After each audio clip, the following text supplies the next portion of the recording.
She had built an empire from nothing, but she couldn't protect the one thing that mattered most. When 10-year-old Hailey Monroe stood before 300 of New York's most powerful people and asked, "Mom, when will I finally have a dad who stays?" The whole room stopped breathing. Vanessa Langford, one of the most feared CEOs in America, felt the question carved through every wall she'd spent 7 years building. And somewhere in the basement of her own headquarters, a man pushing a mop heard the same question echo through a security speaker and said nothing, because men like him had learned long ago that silence was the only armor that kept them alive. What happened next would destroy everything they both thought they knew about strength, safety, and what it actually takes to build a family from the wreckage of broken lives. If this kind of story moves something in you, subscribe to the channel right now because we tell these stories every week and you don't want to miss what's coming next. Hit that like button and drop a comment below with your city and country. I want to see exactly how far this story has traveled. Now settle in. This one runs deep. The ballroom at the Meridian Grand had seen a lot of things over the years. Hostile corporate takeovers disguised as cocktail receptions, marriages that were really mergers, smiles that cost more than most people earned in a year. But in 11 years of hosting New York's most elite annual charity gala, it had never gone completely, suffocatingly silent the way it did on that particular Thursday evening in October. When a 10-year-old girl in a pale blue dress walked up to the microphone her mother had just stepped away from and said 7 words that no amount of money could have prepared anyone for. "Mom, when will I finally have a dad who stays?" The question hung in the air above 300 people who suddenly had nowhere to look. Servers froze mid-step. A champagne glass stopped halfway to someone's lips. The string quartet in the corner wound down without instruction, the last note dissolving into the kind of silence that doesn't happen by accident. It happens when something real crashes through a room that has been carefully engineered to keep reality at a very comfortable distance. Vanessa Langford stood 4 steps from the podium, holding the edge of a draped table for exactly 2 seconds before she released it. 2 seconds. That was all she allowed herself. Then she crossed the stage, crouched in front of her daughter so their eyes were level, and said, quietly enough that most of the room couldn't hear, "Baby, where did that come from?" Hailey looked back at her with the particular brand of honesty that only exists in children who haven't yet learned to perform. "You said tonight was about finding someone. I just wanted to know if it was really going to work this time." Vanessa's throat closed around whatever she'd been planning to say. She straightened up slowly, turned to face the room, and for the first time in 7 years of quarterly earnings calls, congressional testimonials, and boardroom confrontations with men twice her age, who had never believed she belonged there, Vanessa Langford had absolutely nothing prepared. What she said instead was this: "My daughter just asked me the most important question anyone has asked me in this building, and I don't have a rehearsed answer." She paused. "I have a promise. Over the next month, Hailey and I are going to meet people, not through business channels, not through curated introductions, not because someone's portfolio impressed my assistant, through ordinary life, the way regular people do it." She looked down at Hailey. "And we're going to figure it out together." The applause started slowly, then built. But Vanessa wasn't listening to it. She was watching her daughter's face, searching for something. Reassurance, maybe, that the promise hadn't sounded hollow, that it had landed the way she'd meant it. Hailey gave her a small, uncertain nod. It was not the reaction of a child who had been convinced. It was the reaction of a child who was willing to wait and see. Downstairs, on the 3rd sublevel of the Meridian Grand, in a service corridor that smelled like industrial cleaner and old carpet, a man named Logan Kane stood with a mop handle and listened to the same moment through a crackle of ceiling-mounted PA speakers that were technically supposed to broadcast fire safety announcements and nothing else. He didn't say anything when it ended. He wrung out the mop, pushed the bucket around the corner, and got back to work. Logan was 37 years old and had been working for Metropolitan Commercial Cleaning Services for 14 months. He was good at the job in the specific way that people are good at things they do not care about, efficiently, quietly, without complaint. His supervisor, a heavy-set man named Gerald, who smelled permanently of cigarettes and kept a family photo on his desk that was 4 years out of date, had written in Logan's last evaluation, "Reliable, independent, doesn't socialize much but never causes problems," which was accurate as far as it went. What Gerald didn't know, what almost nobody knew, was that 18 months before taking the cleaning job, Logan Kane had been Major Logan Kane, United States Navy, assigned to a special operations unit whose official designation appeared in fewer than 40 documents in the entire federal government, most of them classified at levels that required clearances. Gerald couldn't have spelled correctly. Logan had run 26 classified operations across 4 continents. He had done things in service of his country that he would carry in his body for the rest of his life. Not in the way people talked about trauma in magazine articles, but in the specific mechanical way of a man who had made decisions under impossible conditions and knew that some of them would never fully resolve. He had been good at the work.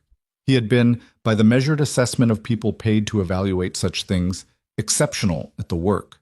And then, during a mission in a country he was not officially in, a defense contractor named Harlan Briggs had made a decision that cost 3 civilian lives and needed someone to absorb the blame. Logan had been the one in the room. Logan had been the one without political protection. And Logan, rather than expose classified infrastructure that would have endangered a dozen ongoing operations and the people running them, had accepted a quiet administrative end to his career and walked away. He had a son to raise. Marcus was 8 years old and had spent more of his life waiting for his father to come home from somewhere unspecified than he had spent actually with him. Logan's ex-wife, Carla, had remarried 2 years earlier and moved to Portland. Marcus lived with Logan now, had for the past year, in a 2-bedroom apartment in Woodside, Queens that cost $1,100 a month and had a radiator that made sounds like someone was trapped inside it. Marcus was currently with their neighbor, Mrs. Okafor, who charged $20 an evening and always sent him home with a container of leftover jollof rice. Logan finished the corridor, checked his phone, a text from Mrs. Okafor saying Marcus had gone to bed without a fight, which was either a good sign or meant the kid was getting sick, and pushed the cart toward the service elevator. He rode it up to the lobby level, stepped off, and began working his way along the polished marble expanse of Langford Global's main headquarters, 2 blocks from the Meridian Grand. The gala had been held at the hotel, but half the building's executive staff had streamed back here afterward for drinks in the penthouse lounge, which meant the lobby was cycling through a steady traffic of expensively dressed people who tracked in rain and left rings from champagne glasses on surfaces that Logan would circle back to clean. I was on his second pass around a column base when he heard them talking. 2 men in dark suits standing near the building directory, voices low, but not low enough. She's going to do it publicly. Walk around the city with the kid, let people pitch themselves to her like it's some kind of open casting call. That's a liability disaster. Her security team is going to... Whitmore says she overruled security already. The whole thing is her show. What's Garrison planning to do? A pause. Same thing everyone else is planning to do. Get in front of her before the month's up. Logan didn't look at them. He moved the cart around the column and continued toward the far corridor. He had a policy about conversations he wasn't part of. They weren't part of him. He had learned, through years of operating in environments where information was currency and the wrong piece of it could get people killed, that the most dangerous thing a man could do was to start caring about things that weren't his assignment. His assignment right now was the marble floor. The marble floor needed his attention. He worked until 1:15 in the morning, clocked out in the service office, changed out of his uniform in the small locker room shared by 6 cleaning staff members, and took the N train back to Woodside in a car that held 4 other people, none of whom acknowledged each other's existence. Which was fine. Logan was comfortable with that particular social contract. He let himself into the apartment, checked Marcus's room. The boy was asleep on his stomach, one arm hanging off the side of the bed, which was apparently his preferred configuration, and went to the kitchen to eat the leftover rice Mrs. Okafor had sent back with him. He stood at the counter and ate it cold, and didn't turn on the television, because the television in the evenings had a way of making the apartment feel louder than the silence it replaced. 3 weeks after the gala, Vanessa Langford had met 11 men. She hadn't set out to meet 11. She'd set out to be open, to let things happen organically, the way she'd promised Hailey, the way she'd told 300 people and subsequently several million more, because the clip of her crouching on that stage had circulated through social media with the kind of velocity that made her communications director physically pale. The 11 men had materialized through the mechanics of her actual life. 2 had been introduced at a school fundraiser Hailey attended. 1 had approached her in the lobby of her building with what he described as not an agenda, but which was clearly a pitch deck in human form. 3 more had been connected through people she considered friends, which made her reassess what she meant by that word. The remaining 5 had found increasingly creative ways to enter her orbit through business channels that technically qualified as ordinary life only if you defined ordinary very loosely. They were all, in various ways, impressive. Intelligent men. Men with track records and reputations, and the particular ease of people who had never had to fight to be taken seriously in a room. One had run a logistics company that operated across 19 countries. Another sat on the boards of 4 nonprofits and spoke with genuine passion about education reform. A third had the kind of face that made you want to trust him immediately, which Vanessa recognized, after enough years in corporate environments, as its own kind of warning sign. Every conversation had felt, in some essential way she couldn't fully articulate, like a negotiation. Not because the men were being dishonest. She didn't think most of them were, but there was always something being managed, an image being maintained, a version of themselves that had been prepared for exactly this kind of encounter. They were performing readiness. And Vanessa, who had spent 7 years performing her own form of readiness, recognized it with a clarity that made her tired in a way she couldn't explain to anyone, because the explanation would have made her sound ungrateful for problems that most people would have been grateful to have. She mentioned it to her friend Diane over coffee one evening. Diane, who had known her since before Langford Global existed, back when Vanessa had been 22 years old and working double shifts to keep the lights on in a studio apartment she shared with a roommate who owned 3 cats and a philosophy degree. They all want something, Vanessa said. Not bitterly, just as an observation. Everyone wants something, Diane said. The question is whether what they want lines up with what you need. None of them have asked about Hailey. Not really. They ask about her the way you ask about someone's weekend, as a social gesture. Diane watched her over the rim of her cup. What does Hailey think? Vanessa was quiet for a moment. She was polite to all of them, which, with Hailey, is not actually a compliment.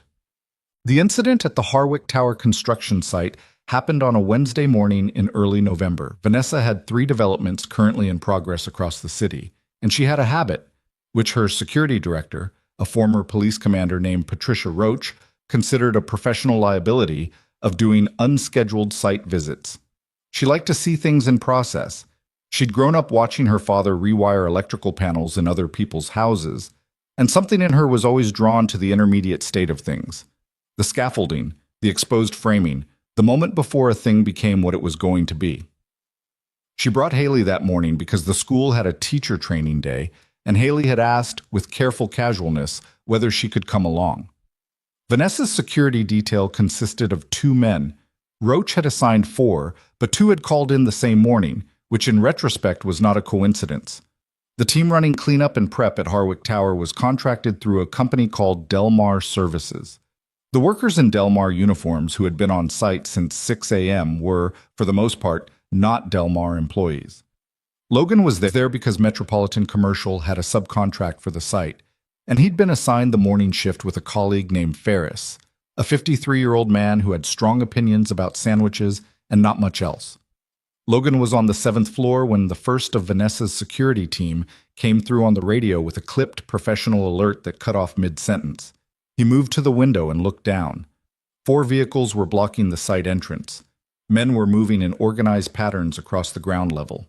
One of Vanessa's security guards was face down on the concrete with someone standing over him. Logan stood at the window for about 4 seconds. Then he set down his radio, stepped back from the window, and started moving. Ferris looked up from the corner where he'd been eating an early lunch. "Where are you?" "Stay exactly here," Logan said.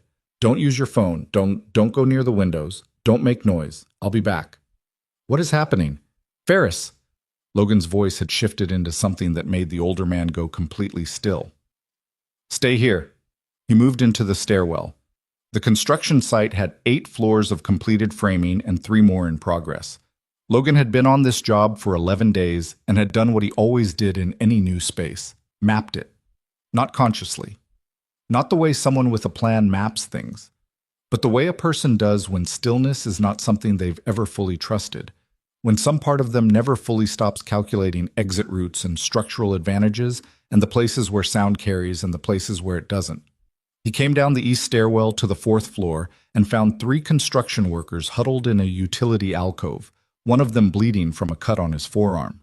They looked up at him with the specific expression of people who were waiting to be told what to do. "East stairwell goes to the basement," Logan said.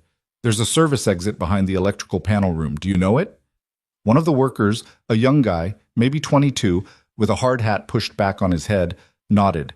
"Take these 2. Go now. Don't stop." "What about go?" They went. He found Vanessa on the 5th floor, which had not yet been fully walled in on the south side, the open framework giving a view of the street that would have been spectacular under different circumstances. She was backed against a concrete pillar with Hailey pressed behind her, and one of her security men, the one who hadn't been taken at the entrance, standing in front of them with his weapon drawn and his hands shaking just enough that Logan clocked it from 15 feet away.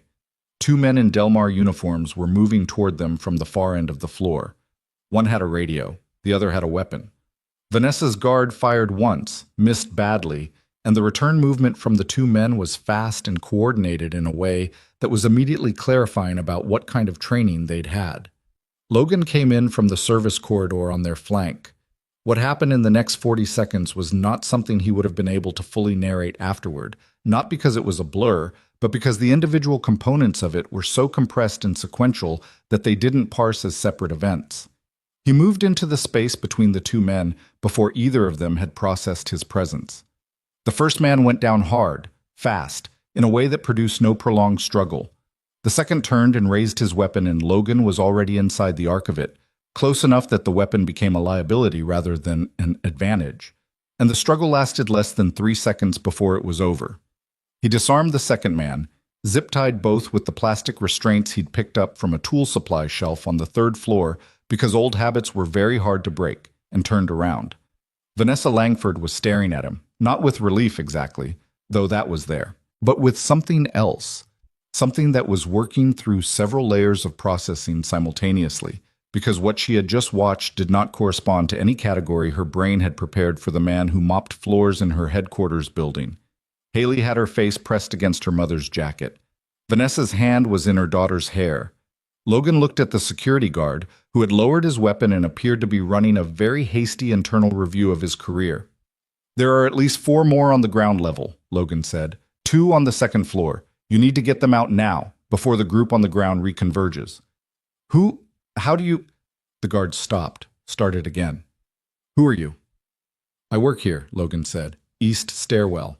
"Go, Masa." They made it out through the basement service exit, the same route Logan had sent the construction workers. By the time the police arrived, most of the men in Delmar uniforms had scattered, but 3 had been efficiently immobilized on various floors by a man nobody seemed to have gotten a clear look at. Hailey, sitting in the back of a police vehicle wrapped in a reflective blanket, had not cried once. She looked shaken and very young and very controlled, in the particular way of a child who has watched her parent practice that same control and has, without meaning to, learned it. Vanessa sat beside her with one arm around her shoulders, answering questions from a detective in a monotone that indicated she was running on the far edge of her reserves. But every few minutes, her eyes moved to the perimeter of the scene. Searching. He wasn't there anymore. By the time the police had finished with the immediate scene, someone from Metropolitan Commercial had confirmed that, yes, one of their employees had been on site that morning.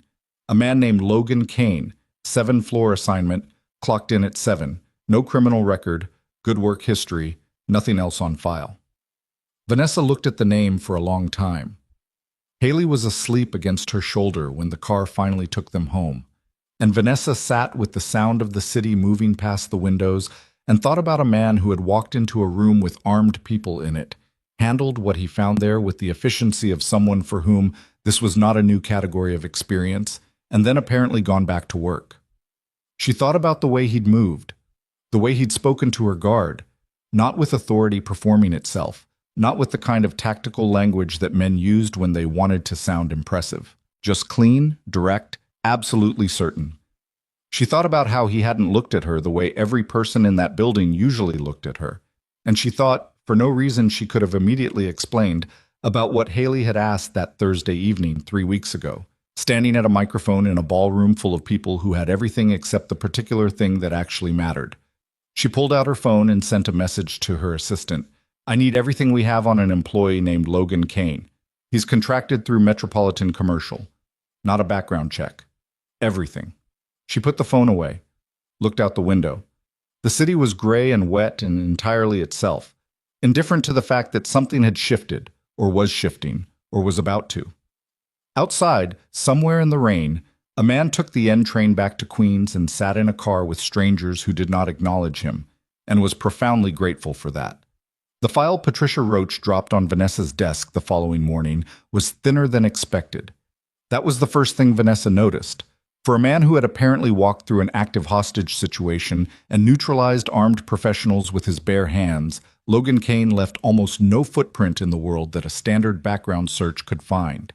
Patricia sat across from her with the particular expression she wore when she was about to say something her employer wasn't going to like. Roach was 51, built like someone who had spent decades not making excuses, and had the kind of face that communicated information even when her mouth was closed. Clean record, Patricia said. No priors, no civil suits, no financial flags. Pays his taxes. His son is enrolled at PS 153 in Woodside. He has a lease on an apartment, a bank account, with a balance that tells you he's careful with money, but not comfortable. His employment history before Metropolitan Commercials, she paused. Sparse. Sparse how? Sparse as in there's a 7-year window that has exactly 2 entries. One is a security consulting firm in Virginia that dissolved in 2019.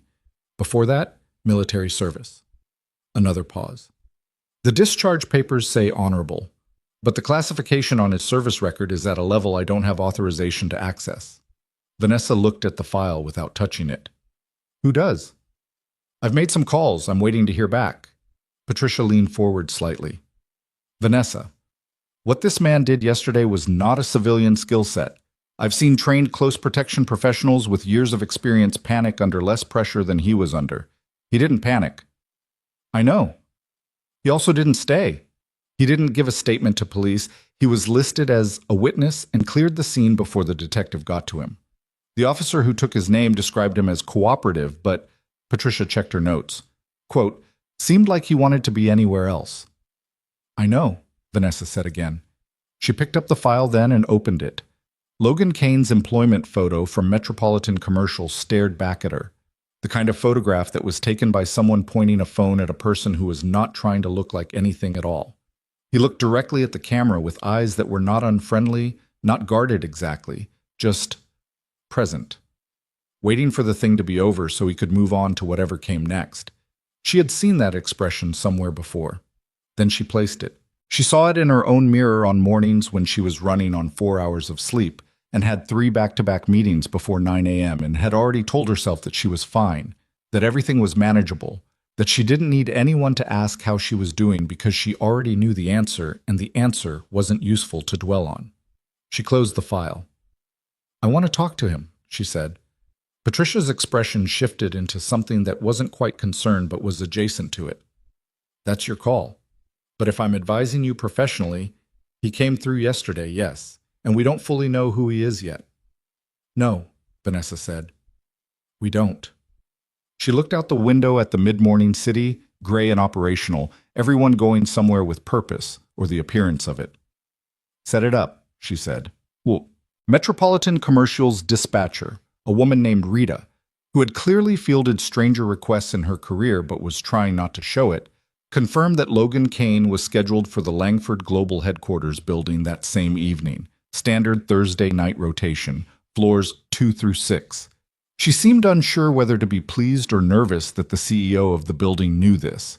Vanessa waited until 9 p.m. when most of the executive floor had emptied out, before she took the elevator down to the second level and found him in the east corridor near the copy room, running a buffer over a stretch of floor that was already, by any reasonable standard, clean enough. He had earbuds in, one of them, the right one, the left ear apparently kept clear by habit, and he didn't hear her until she was close enough that pretending he hadn't would have been its own statement. He pulled the earbud out and turned around and looked at her with an expression that was not surprised exactly, but was doing a careful, visible job of staying level. Ms. Langford, can you stop for a minute? He reached down and turned off the machine. The hallway went quiet. He straightened up and waited, which was something she noticed. He didn't fill the silence. Most people filled the silence. "I wanted to thank you," she said, "for what you did yesterday." "You don't have to do that." "I know I don't have to. I wanted to." She watched him. "Are you all right? You weren't there when the detective came around." "I gave my name. They had what they needed." "They had your name. They didn't have what happened on the 5th floor." Something moved across his face. Not discomfort, more like the recognition that a door he'd been standing in front of had just been opened from the other side. "I helped some people get out of a building. That's the part that matters." "The two men they found zip-tied to a support column," Vanessa said, "were both former military. One of them had an Interpol flag. The detective told me this morning." She paused. "That's not something a cleaning contractor does, Logan." The use of his first name landed in the air between them. He didn't correct it. "My daughter was in that building," she said. And then, because she hadn't planned to say the next part, but it came out anyway, she hasn't had someone step in front of something for her in a very long time. Neither have I. So I needed to say thank you in person, not through an HR form. He looked at her for a moment with those same level eyes from the employment photograph, and then something in them shifted, not softened exactly, but relented slightly, the way a door does when the latch releases. "How is she?" he said. "Your daughter." Quieter than usual, which for Hailey means she's processing something. Vanessa crossed her arms, not defensively, more like she was holding herself in a shape that felt manageable. "She asked me last night whether the man who helped us was okay. I didn't know what to tell her." "Tell her I'm fine." "Are you?" He didn't answer immediately, and she appreciated that he didn't manufacture one. "I'm fine," he said, and it had the texture of something that was mostly true but not entirely uncomplicated. She nodded once. "Okay." She started to turn, then stopped. "For what it's worth, whatever you were before this job, whatever happened, you didn't hesitate yesterday. Not for a second. That's not nothing." He didn't say anything to that. She didn't wait for him to. She went back to the elevator and pressed the button for the executive floor and stood looking at her own reflection in the brushed steel doors while they slid shut. Behind her, in the empty corridor, Logan Kane stood very still for a moment. Then he put the earbud back in and turned the machine back on. Well, Marcus asked about the news story 3 days later. Logan had managed to keep it off the television and his phone put away. But Marcus was 8 and had friends at school, and the friends had parents who talked. And a kidnapping attempt involving a famous billionaire CEO at a construction site was exactly the kind of story that traveled through a 3rd-grade classroom at speed. "Dad." Marcus was eating cereal at the kitchen table, feet swinging because he was still just short enough that they didn't reach the floor. "Were you at that building? The one on the news?" Logan poured his own coffee. "What building?" "The Harwick one. They said a janitor saved that lady. Was that you?" "I work at a lot of buildings." Marcus gave him the look, the one that had been developing over the past year into something remarkably similar to the look Logan's own mother had deployed when he was a teenager attempting evasion. "Dad, I helped some people get out of a situation. It wasn't a big deal." "The news said it was a big deal." "The news has to make things sound like big deals. That's what the news is for." Marcus seemed to consider this with the genuine philosophical interest of a child who was still sorting out how much of what adults said was true versus how much was just what adults said. He took another spoonful of cereal. "Were you scared?" Logan sat down across from him. This was the kind of question that had a right answer and an easy answer, and he'd made himself a rule, after Carla left, that he was going to try to give Marcus the right one even when it was harder to say. "For a second," he said, "before I figured out what needed to happen." Marcus chewed on that, literally and figuratively. "But then you weren't scared anymore?" "Then I was busy." Scared and busy are hard to do at the same time. The boy seemed to find this satisfying in a way that longer explanations might not have been. He went back to his cereal. Logan drank his coffee and looked at the kitchen wall where Marcus had taped up a drawing he'd made at school. A house with a lopsided chimney and 2 figures standing in front of it, one tall and one short, labeled in the careful lettering of a kid still learning to make his letters go the right direction. Dad and me. There was no third figure. Logan noticed that every time he looked at it and said nothing and kept noticing. What? The media, meanwhile, had taken the story and done with it what media reliably does. Made it bigger, flatter, and stranger than the original. Billionaire CEO rescued by mystery janitor had the viral geometry of a story that practically moved itself. Class inversion, physical heroism, the visual contrast of a cleaning uniform against the backdrop of an attempted kidnapping. By the fourth day, the clip of Vanessa at the gala, her daughter's question, her spontaneous promise, was being stitched together with breathless speculation about whether the mystery janitor was her answer.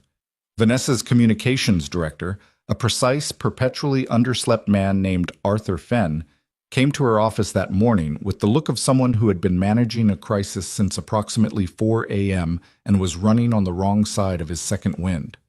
"The narrative is writing itself," he said, "and not in a way we control." "I know." They're calling him the hero janitor. 3 networks have used that phrase. TMZ has a blurry security camera photo they're describing as potentially the man responsible. 17 influencers have already made videos. Arthur. His name hasn't leaked yet, but it will. These things always... Arthur. She waited until he stopped moving. Whatever happens with the coverage, we're not going to issue a statement that mentions him by name. If his name comes out, it doesn't come from us. Is that clear? Fenn blinked. Clear, yes. He looked at his tablet, then back at her. For what it's worth, the sympathy metrics on your approval numbers are the best they've been since the company's Series C announcement. People like the story. People like the story because a man did something decent, and my daughter is safe. It's not a metrics event, Arthur. He had the grace to look slightly abashed. Right, of course. He retreated toward the door. I'll handle the inquiries. When he was gone, Vanessa turned back to the window. 11 floors below, the city moved with its usual indifference. Pedestrians, taxis, a delivery truck double-parked on the corner while the driver hauled boxes with the resigned efficiency of a man who had given up expecting anyone to make room. She thought about Logan in the corridor 2 nights ago, the way he'd stood there with his hands relaxed at his sides, not performing anything, not managing his image, just answering her questions with the minimum number of words that honesty required. She picked up her phone and called Patricia Roach. Where are we on the service record? Patricia's answer came without preamble, because she was that kind of person. I heard back from my contact at the DoD this morning. The classification on Kane's file is legitimate and current, which means it's not just old paperwork that nobody got around to updating. Someone is actively maintaining that classification. A pause. That doesn't happen unless there's an operational reason. What kind of operational reason? The kind where the people involved are either still active or the information about what they did is still sensitive enough that exposure would cause problems. My contact wouldn't say more than that. Another pause, shorter. He did say one other thing. He said, and I'm quoting, "Whoever that man is, he would have had to give up a great deal to end up where he is."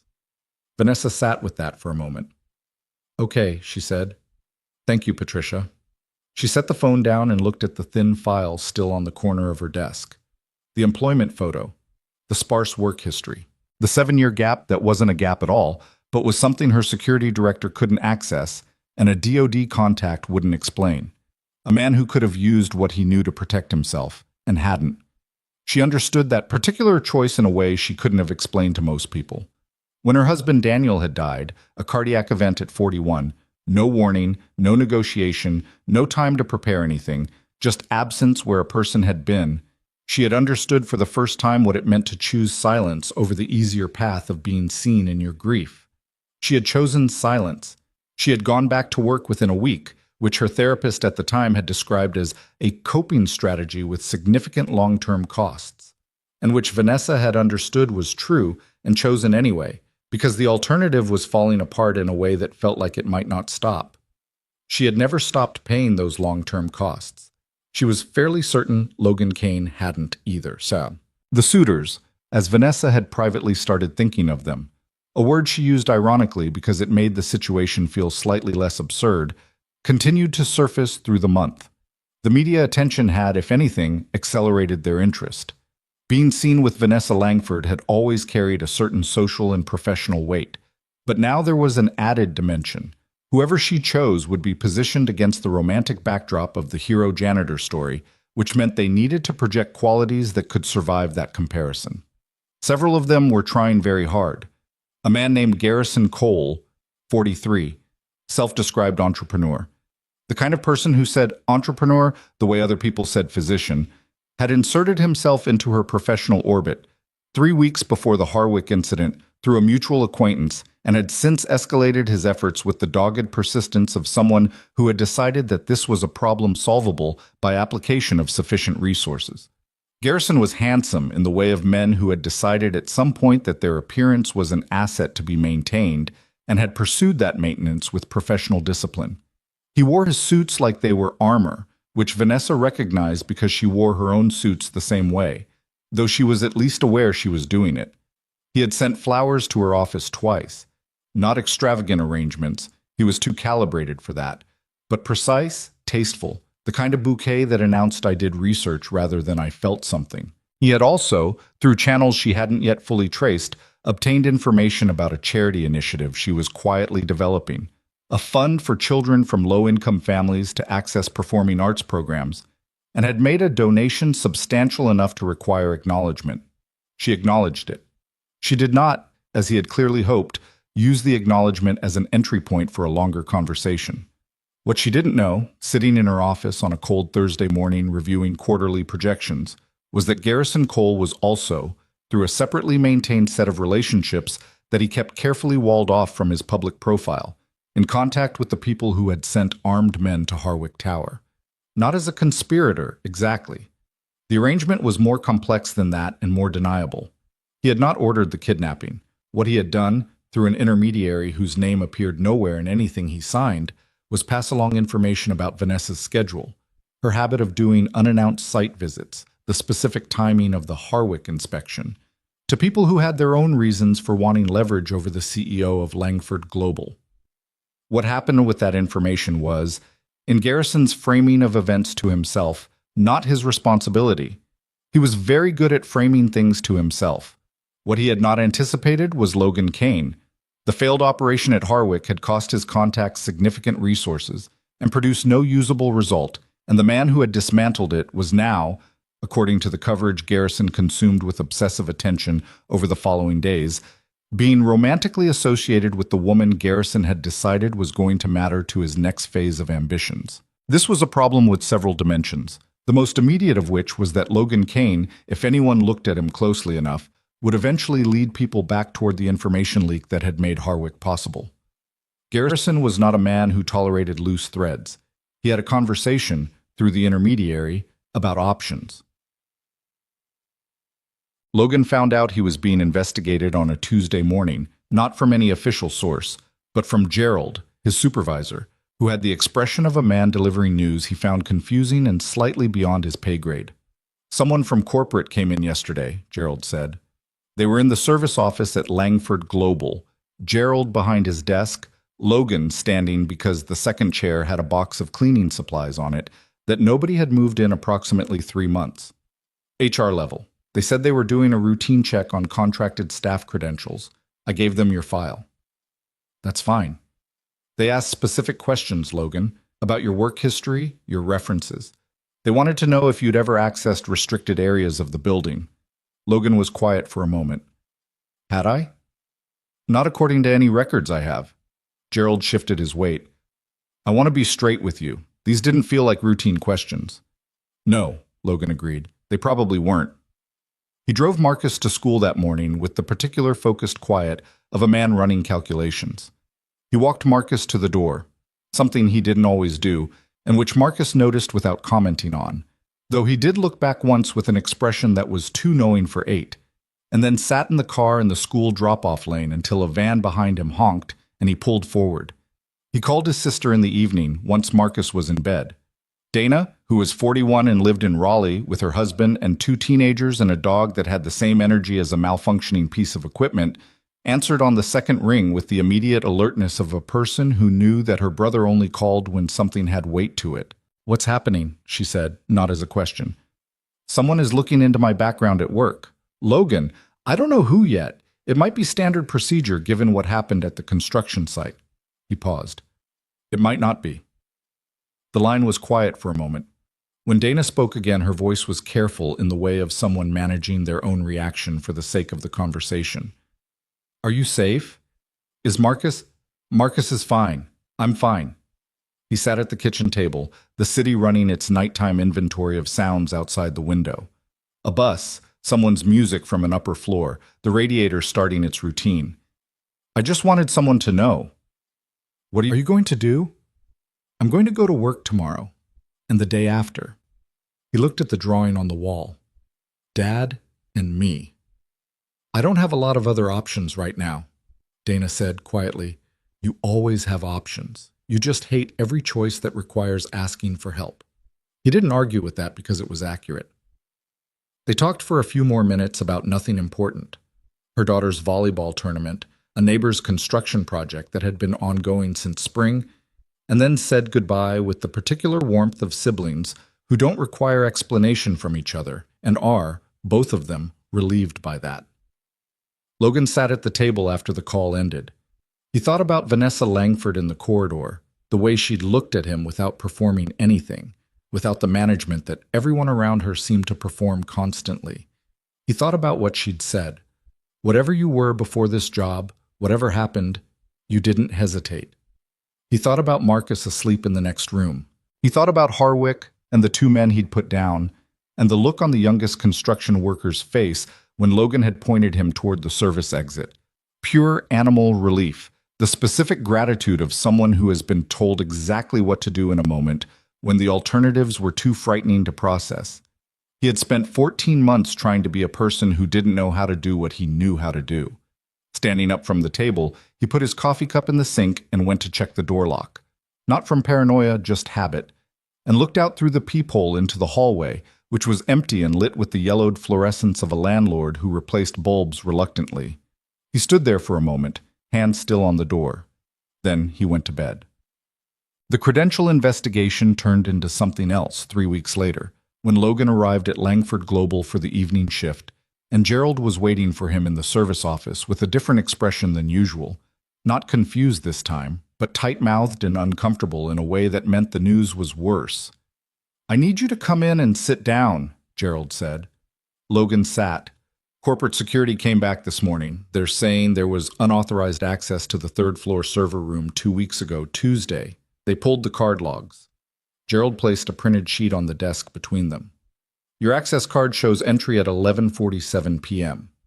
Logan looked at the sheet. I wasn't in that building 2 weeks ago, Tuesday. I was assigned to the Midtown property on Tuesdays. I know that. I've got your timesheet. Then there's a mistake in their log. Gerald's expression said that he knew that, and that knowing it wasn't going to be enough. They want to put you on administrative suspension while they investigate. I pushed back. I told them you've got a clean record, and this doesn't match anything I know about you. But Logan. He spread his hands in the specific gesture of a man who has tried and reached the end of his capacity to try. It's above my level. Corporate security made the call. Logan sat with that for a moment. He thought about the access card, standard issue, kept on his lanyard, same as every other contracted employee. He thought about a 3-week-old investigation with oddly specific questions. He thought about the timeline and about the fact that someone had needed a reason to put him out of this building before they needed to do something else in it. Okay, he said. Gerald blinked. Okay? I'll collect my things.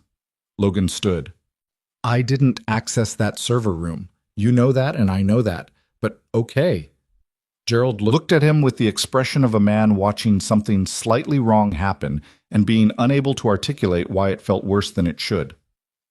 Logan, if you want to fight this, I'll be in touch, Logan said. He cleaned out his locker, which didn't take long because he didn't keep much in it. A change of shirt, a phone charger, a paperback Marcus had left in his bag 3 weeks ago and that he'd been meaning to return.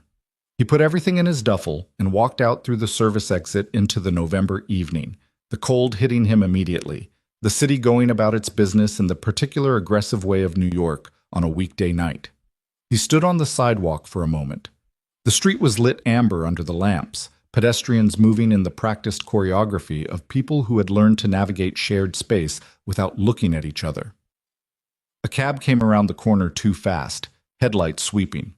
Across the street, In the lobby, visible through the glass, he could see part of the executive floor elevator bank. He didn't know if Vanessa was still in the building. He didn't let himself think about whether she was. He turned up his collar and started walking toward the subway. 2 blocks later, his phone buzzed. Unknown number. He stopped walking and looked at it for a long moment before he answered. Kane. A voice he didn't recognize, clipped, administrative, the voice of someone who delivered information for a living. Speaking. You've been flagged for suspension from your contracted position at Langford Global. You should know, the access log showing your card was not produced by your card. Logan was very still. Around him, the city moved without him. Who is this? Someone who's been watching the same thread you're about to pull. A pause. Don't go back to that building tonight, and keep your son close. The line went dead. Logan stood on the sidewalk with the phone in his hand. The cold was very clear. His breath made shapes in it. He called Mrs. Okafor before he'd taken another 3 steps. She picked up on the first ring, sounding surprised, and he said, I'm going to come get Marcus early tonight, if that's okay. I'll explain later. She said, of course, and he said thank you, and he was already moving toward the subway before the call ended. Whatever was coming, he realized, was not going to give him the option of staying invisible. The 14 months of quiet he had built, carefully, painstakingly, like a man laying floor tile with borrowed tools, was about to be pulled from under him. And somewhere in the building he'd just walked away from, a man named Garrison Cole was making a phone call of his own, because loose threads had a way of finding their own ends if you didn't cut them first. Marcus didn't ask why his father had picked him up early. He asked once, in the elevator up to their floor, whether everything was okay, and Logan said yes, which was the kind of answer that contained just enough truth to be usable. Marcus seemed to file it away in the particular category of dad things I don't fully understand yet, and went to brush his teeth without being asked, which was either a sign of unusual maturity or evidence that he'd sensed something in the air and was responding to it the only way an 8-year-old knows how, by being very, very good. Logan sat at the kitchen table after Marcus was in bed and thought about the phone call. The voice had been male, American, middle-aged. No regional accent he could pin down precisely. The flat cadence of someone trained to communicate without revealing geography or emotion. What struck him most was not what had been said, but what the call's existence implied. That someone had been watching the situation at Langford Global closely enough to know about the suspension within hours of it happening, and had decided that warning Logan was worth the risk of making contact, which meant either they had interests that aligned with his, or they needed something from him that required him to stay functional. Neither possibility was entirely comforting. He went to the closet in his bedroom, the top shelf, behind a folded blanket Marcus had outgrown, but that Logan hadn't thrown away because Marcus had dragged it everywhere for 2 years, and some things you don't throw away, and pulled down a fireproof document box. Inside, Marcus's birth certificate, their lease, his own discharge papers, and a prepaid phone he'd bought with cash 14 months ago and never once used. He held it for a moment. Then he put it back, replaced the blanket, and closed the closet. Not yet. Whatever was coming, he needed more information before he started making moves that couldn't be unmade. He went to bed at midnight and stared at the ceiling for a long time, listening to the radiator make its nightly argument with itself, until eventually his body did what bodies trained for deprivation learned to do. It took sleep when sleep was available, regardless of what the mind was doing. Vanessa found out about Logan's suspension the following morning, not from Patricia, not from HR, but from Arthur Fenn, who had a gift for acquiring information from lateral sources, and had picked it up through the facility's management chain in the form of a routine staffing change notice that had, for reasons he couldn't explain, triggered his instinct that something was not routine about it. He put it on her desk alongside her calendar summary and her coffee without comment, which was its own form of comment. She read it twice. Then she called Patricia. I know, Patricia said before Vanessa had finished framing the question. I'm already looking at it. The access log is wrong, Vanessa. I pulled the raw data from the server room system myself. The card read registered, yes, but the biometric secondary confirmation that the system requires for that particular room did not trigger, which means either the system glitched or someone cloned his card number and used it in a way that the biometric step couldn't validate because the physical card wasn't present. Someone set him up. That's what the evidence suggests, yes. Vanessa was quiet for a moment. Through her office windows, the city had the particular hard brightness of a November morning when the sun actually shows up. Light that doesn't warm anything but illuminates everything mercilessly. Who benefits from him being out of this building? That's the question I've been sitting with since 6 this morning. Patricia's voice had an edge to it that Vanessa recognized. It was the edge of a person who was angry and was disciplining the anger into something useful. The access attempt on the server room happened the night of November 14th. Do you want to know who was in this building that evening on a late meeting? Vanessa waited. Garrison Cole. He had a 7 o'clock with your CFO about a potential co-investment structure. Building records show he didn't badge out until 11:22 p.m. The silence between them had weight to it. That puts him in the building, Vanessa said carefully, 25 minutes before the access log shows Logan's card. Yes, it does. Patricia, is this? I don't know yet. I'm not going to tell you it's confirmed because it isn't, but I'm going to find out. A pause. There's something else. I got more back on Kane this morning, from a different contact, someone who was at DOD but retired 6 years ago and has fewer constraints about what he'll say. Vanessa straightened slightly. Tell me. Logan Kane was a major assigned to a classified maritime interdiction unit operating under joint authority between Naval Special Warfare Command and a contracted intelligence arm.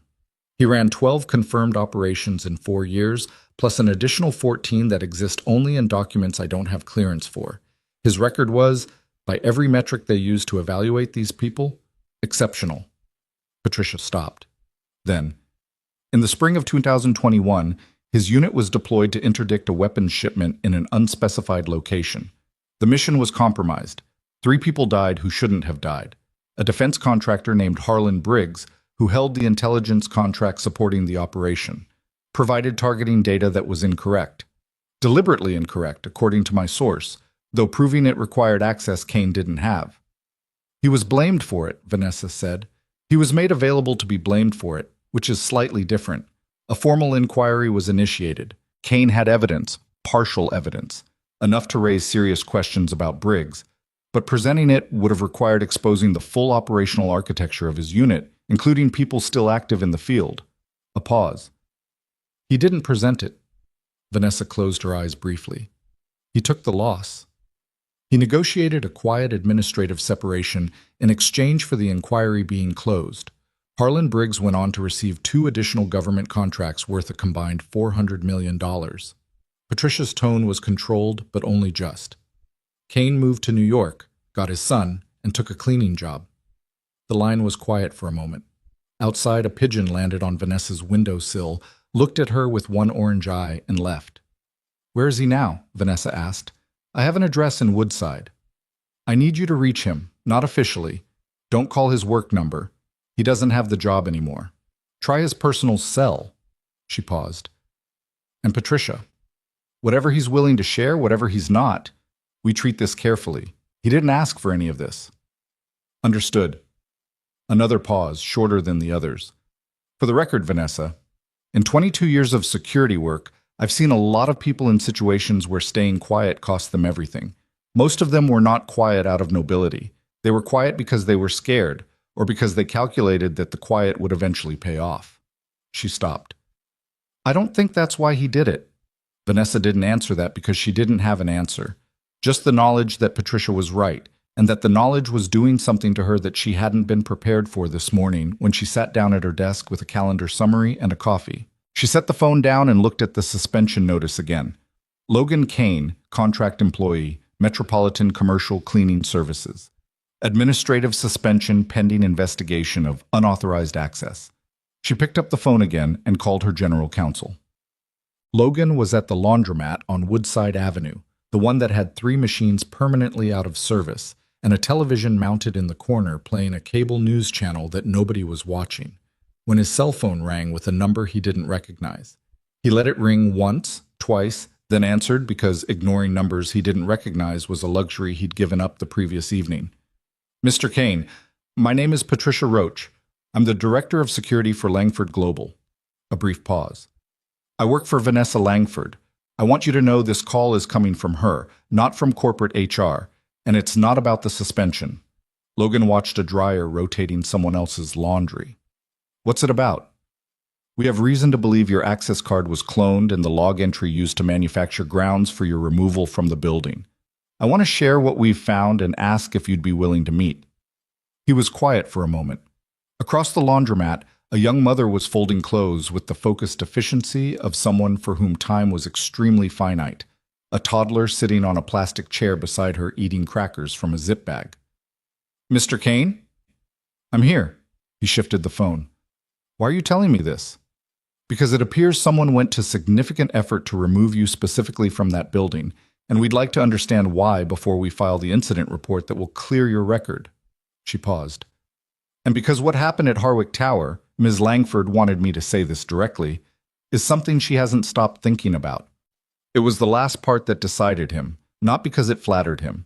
He didn't trust flattery and had learned to recognize it with the same reflex he used to recognize an unsecured room, but because of the specificity of it. Not what you did or how you helped us. What happened, as if it was a shared event rather than a transaction. Where and when, he said. They met the following afternoon at a coffee shop in Long Island City. Neutral ground, Roach's suggestion, a place with enough ambient noise that a conversation didn't carry, and enough foot traffic that two people sitting at a corner table looked like nothing at all. Logan arrived 8 minutes early, sat with his back to the wall, ordered a black coffee he didn't particularly want, and was reading the menu for the second time when Patricia Roach walked in. She was not what he'd expected, which told him that he'd been making assumptions, which was its own useful data point about where his head was. She was compact and direct in her movements, and looked at him across the room with the immediate assessment of someone cataloging information before the conversation started. Not aggressively, just efficiently. She sat down, ordered tea, and put a manila folder on the table without opening it. "Thank you for coming," she said. "You said there was evidence about the card." "There is." She opened the folder and turned 2 printed pages toward him. He looked at them. Raw system data, authentication logs, the biometric gap Patricia had described on the phone. He'd worked in environments where this kind of documentation was used to build operational cases, and he could read it the way a person reads their own handwriting. It was unambiguous. "Whoever used my card number," Logan said, "wasn't me." "No." The secondary verification didn't complete. The system should have rejected the access attempt, but there was a software patch applied to the server room authentication protocol 3 days before this incident that appears to have introduced a gap in the biometric requirement under certain timing conditions. She paused. That patch was requested by someone in the IT department whose access level shouldn't have allowed the request. "We're tracing it." "You have a name?" "We have a user account. The account belongs to a junior network administrator who says he was given the patch parameters by a senior consultant who was brought in for a system upgrade last month." She looked at him steadily. "The consulting firm that sent that senior consultant was contracted through a holding company that has a documented business relationship with Garrison Cole." Logan set down his coffee. He had never heard the name Garrison Cole before the previous week, and then he had heard it twice in 48 hours. Once in a message from Dana, who had been doing her own searching after their call, and had texted him a name attached to a question mark, and now here. "Tell me about Cole," he said. Patricia told him. She laid it out in the clean, sequential way of someone who had organized information for professional purposes. Cole's background, his insertion into Vanessa's orbit, the business interests that overlapped with Langford Global's development portfolio, the late evening in the building, the 25-minute gap. Then she put a second set of papers in front of him, a financial disclosure document with 3 lines highlighted in yellow. Logan looked at them. "Cole has a beneficial interest in a security company called Meridian Tactical Group," Patricia said. "It's structured through 2 layers of holding entities, which is why it didn't surface in standard disclosure checks. Meridian Tactical Group employs several individuals who have prior association with a private contracting firm that did work for..." She paused. "Harlan Briggs." The laundromat, the ceiling of his bedroom, the prepaid phone on the top shelf. All the small geometries of the past 14 months arranged themselves into a different pattern, and Logan sat with the new shape of it for a moment. "He's connected to Briggs," Logan said, not a question. "Indirectly, there are 2 degrees of separation business-wise, but one of the men Meridian Tactical employs was directly involved in the intelligence operation that..." Patricia stopped carefully. "That ended your military career." The coffee shop made its sounds around them. Milk being steamed somewhere behind the counter, the bell over the door as someone left. A child at a nearby table asking the same question twice because the first answer hadn't satisfied. Logan looked at the papers for a long time.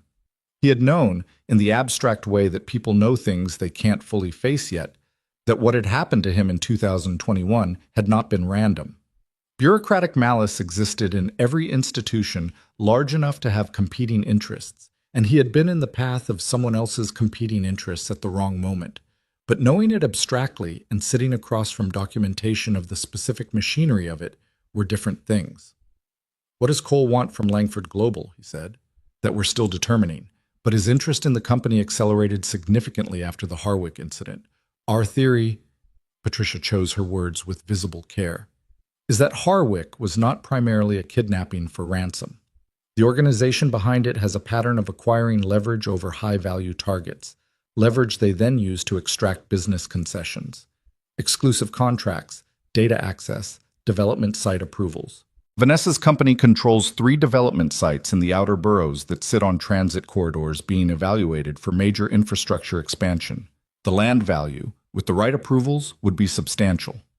And Cole is connected to the organization that ran Harwick." "We believe so. Not directly.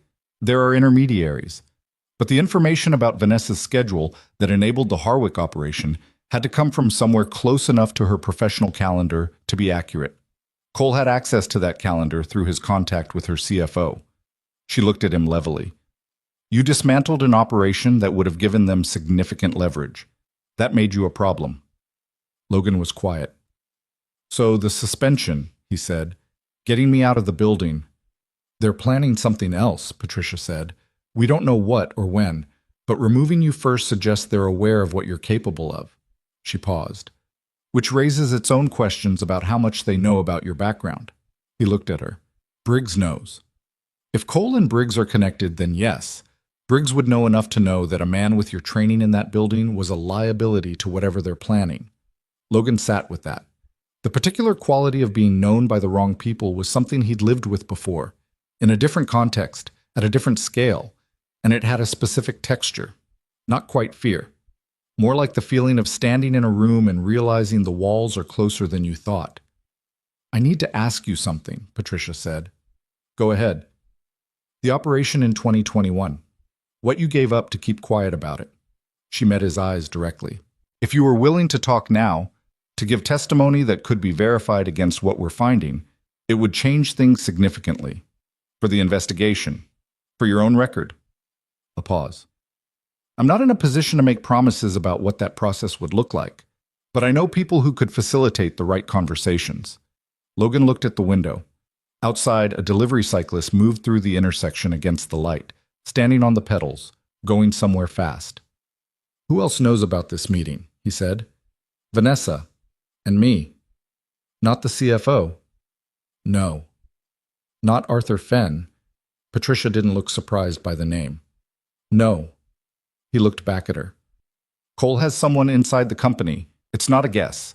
The schedule access, the patch request, the speed of information flow after Harwick. Someone inside is feeding information out." Patricia's expression shifted fractionally. Not surprise, but the particular stillness of someone whose suspicion has just been confirmed by an independent source. "We've been developing the same conclusion. You need to find them before they know you're looking." He put his hands flat on the table. "How soon can you move on Cole's connection to the server room incident?" "Legally? With the documentation we have, we could file with the DA's office within a week. But filing starts a clock. Once Cole knows we've filed, he moves whatever he's planning forward." Logan nodded. "Don't file yet." Patricia looked at him steadily. "What are you thinking?" He was thinking about Vanessa in the corridor. Whatever you were before this job, whatever happened. He was thinking about Marcus's drawing on the kitchen wall. "I was thinking about a mission that went wrong in 2021 because someone had decided his life and his team's lives were acceptable costs against a business interest, and about the 14 months he'd spent pushing a cart around buildings trying to be small enough that the same kind of people never found him again." "I'm thinking," Logan said, "that being out of the building might not be the disadvantage they're counting on." Vanessa was in a board meeting when Patricia's text came through. 3 words. He's in. Details later. She read it under the table and put the phone face down and looked at the presentation on the screen at the front of the room, which was about Q4 projections and was being delivered by someone she employed and trusted and was currently unable to process because her mind was in a coffee shop in Long Island City having a conversation she hadn't been part of but that felt, in some way, she couldn't have defended with data, like it mattered more than anything happening in this room. She had not told anyone, not Diane, not Patricia in so many words, not even herself in the clear interior language she normally used to take inventory of her own states, that she'd been thinking about Logan Kane in a way that was not purely professional. It was not a clean or simple thing to acknowledge. Her life had been built around the discipline of keeping things clear, lines of authority, lines between work and home, lines between what she felt and what she acted on. She had learned that discipline in the years after Daniel died, when grief had a way of making everything blurry, and the only way she'd survive that blurriness was by drawing lines everywhere she could see. Logan existed on the wrong side of several of those lines. He was someone she'd employed, someone her company was investigating, someone whose presence in her building had become a complicated tangle of gratitude and security concerns, and whatever it meant that her daughter had asked Mrs. Roach at their last meeting whether the man who helped them was going to be okay. Hailey asked about the people she cared about. She didn't ask about the people she was polite to. Vanessa knew her daughter well enough to understand the distinction. The board meeting ended at 4. She stayed for the debrief, answered 3 questions from the CFO, and was halfway to her office when her phone rang with a number she recognized as one she'd given only to specific people. She answered it in the hallway, turning slightly toward the wall in the way people do when they want the illusion of privacy. "Roach?" she said. "2 things," Patricia said. "First, the inside contact. We've identified them. It's not someone in the executive chain.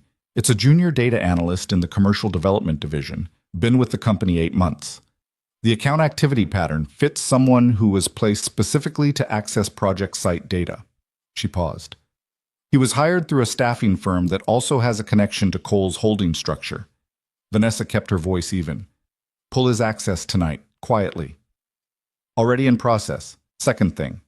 Another pause, and this one had a different quality, more considered. "Kane identified the inside contact as a probability before I'd shared any of the technical evidence with him. He reasoned it from the information flow patterns." She didn't say anything to that. "He also made a tactical point about the timing of the suspension that I think is correct," Patricia continued. "They cleared him out because they're moving soon. The question is what and where." "The gala," Vanessa said. Silence from Patricia's end. "The Kane Ashworth Foundation Gala," Vanessa said, the name coming out of her mouth with the particular clarity of something that had been sitting in the back of her mind and had just found its shape. "It's in 8 days. I'm the keynote. 300 guests, press, the development announcement for the Southbridge site. Half of Cole's business contacts will be in that room because I invited them. If they wanted a moment of maximum exposure with maximum leverage, that's the moment," Patricia said quietly. "Yes." They were both quiet for a second. "I want Kane there," Vanessa said. "He's not on the staff anymore." "Find a way. Consultant, contractor, private guest. Find a way." She paused. "And Patricia, make sure he knows.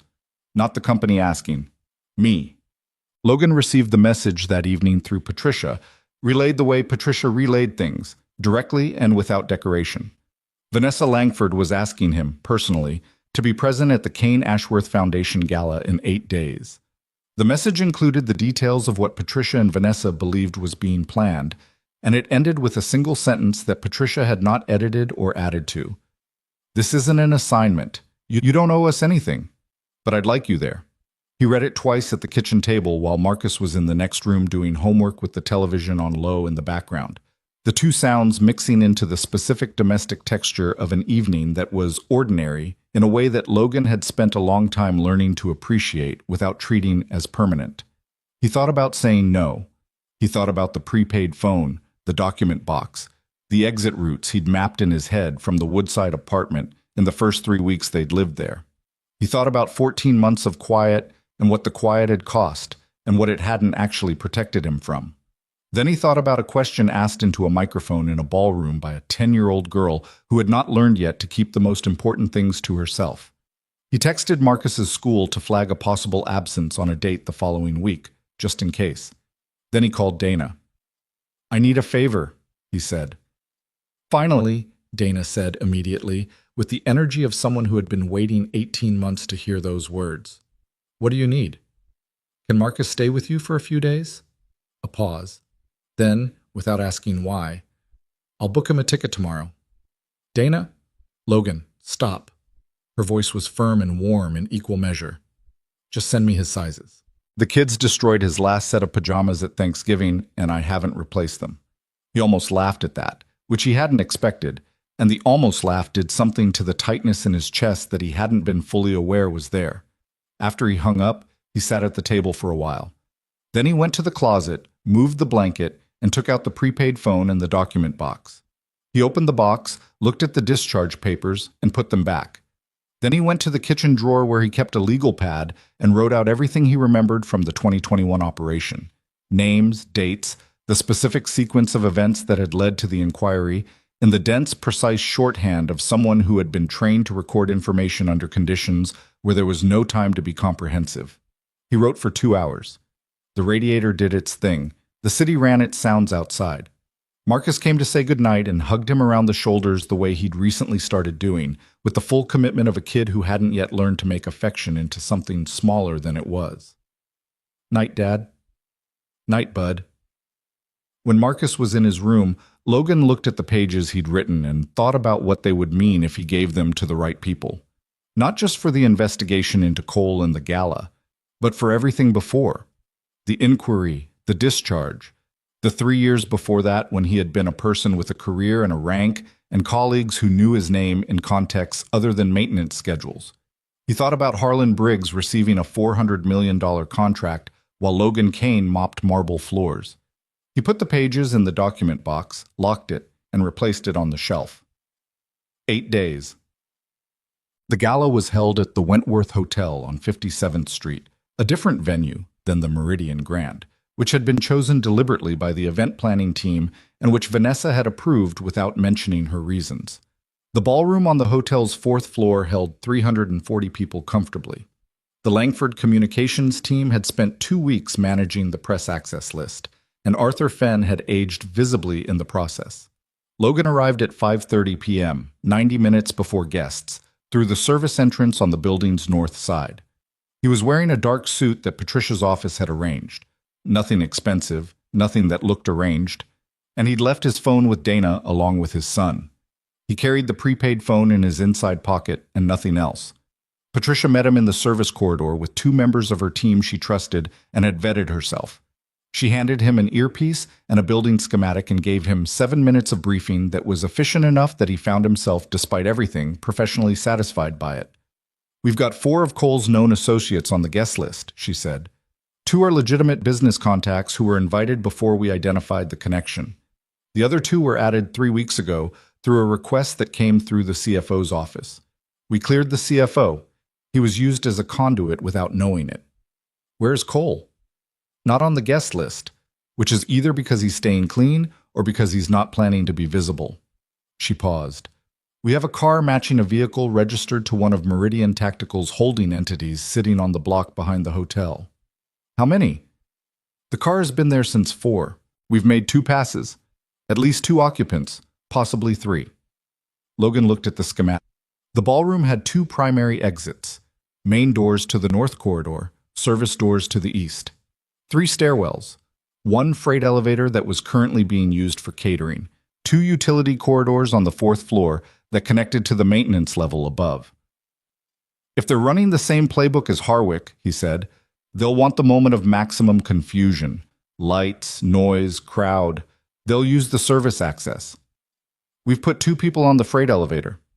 They won't come up the freight elevator, too controlled." He looked at the maintenance corridor.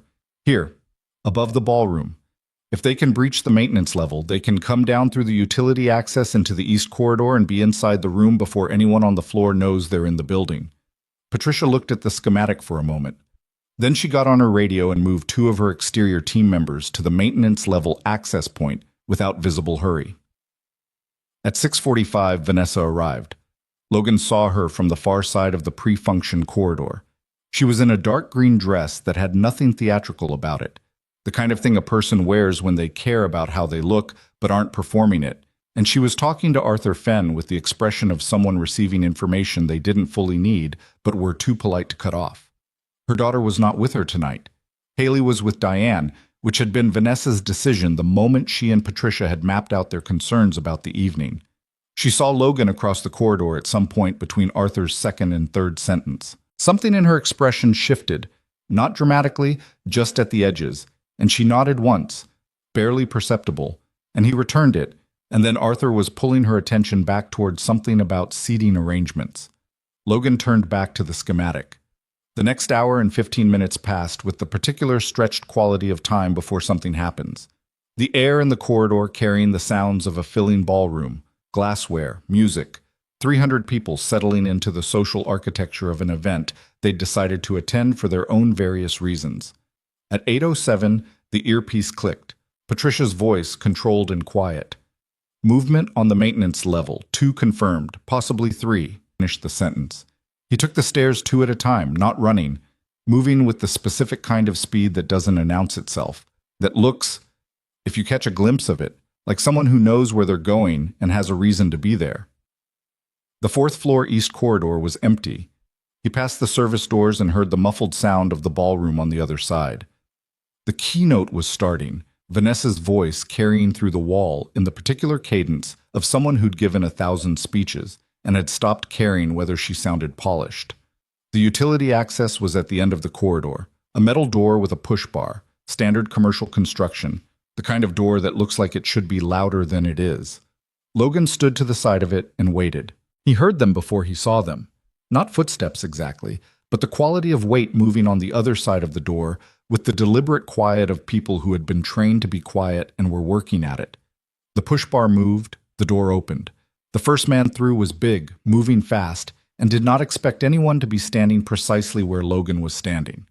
What happened in the utility corridor over the next 90 seconds was not something that the 2 members of Patricia's team, who came up behind Logan 30 seconds in, fully witnessed. They arrived to find Logan standing in the middle of the corridor with a controlled stillness that communicated the situation was resolved, and 3 men in various states of incapacitation on the floor around him, and a 4th who had not made it out of the stairwell. 4, Logan said into the earpiece. Patricia, copy. We've got 2 more in the car downstairs. Local units are moving. From inside the ballroom through the wall, the keynote continued. Vanessa's voice, steady and clear, carrying through concrete and steel to where Logan stood in the corridor with his hands at his sides and his breathing already coming back to level, said, "The most important thing we can build isn't a structure. It's the conditions in which people can rely on each other." He stood there for a moment, in the empty corridor with 4 people on the floor and the sound of her voice through the wall. Then Patricia was on the earpiece again, and there were things that needed doing, and he did them. The police were inside the Wentworth by 8:19 p.m. The keynote ended at 8:22, to applause that Vanessa received with the particular collected stillness of someone who had spent the last 40 minutes speaking into a microphone while knowing, through the earpiece Patricia had insisted she wear, despite her objections, that something was happening in the corridor on the other side of the wall behind her. She had not let it show.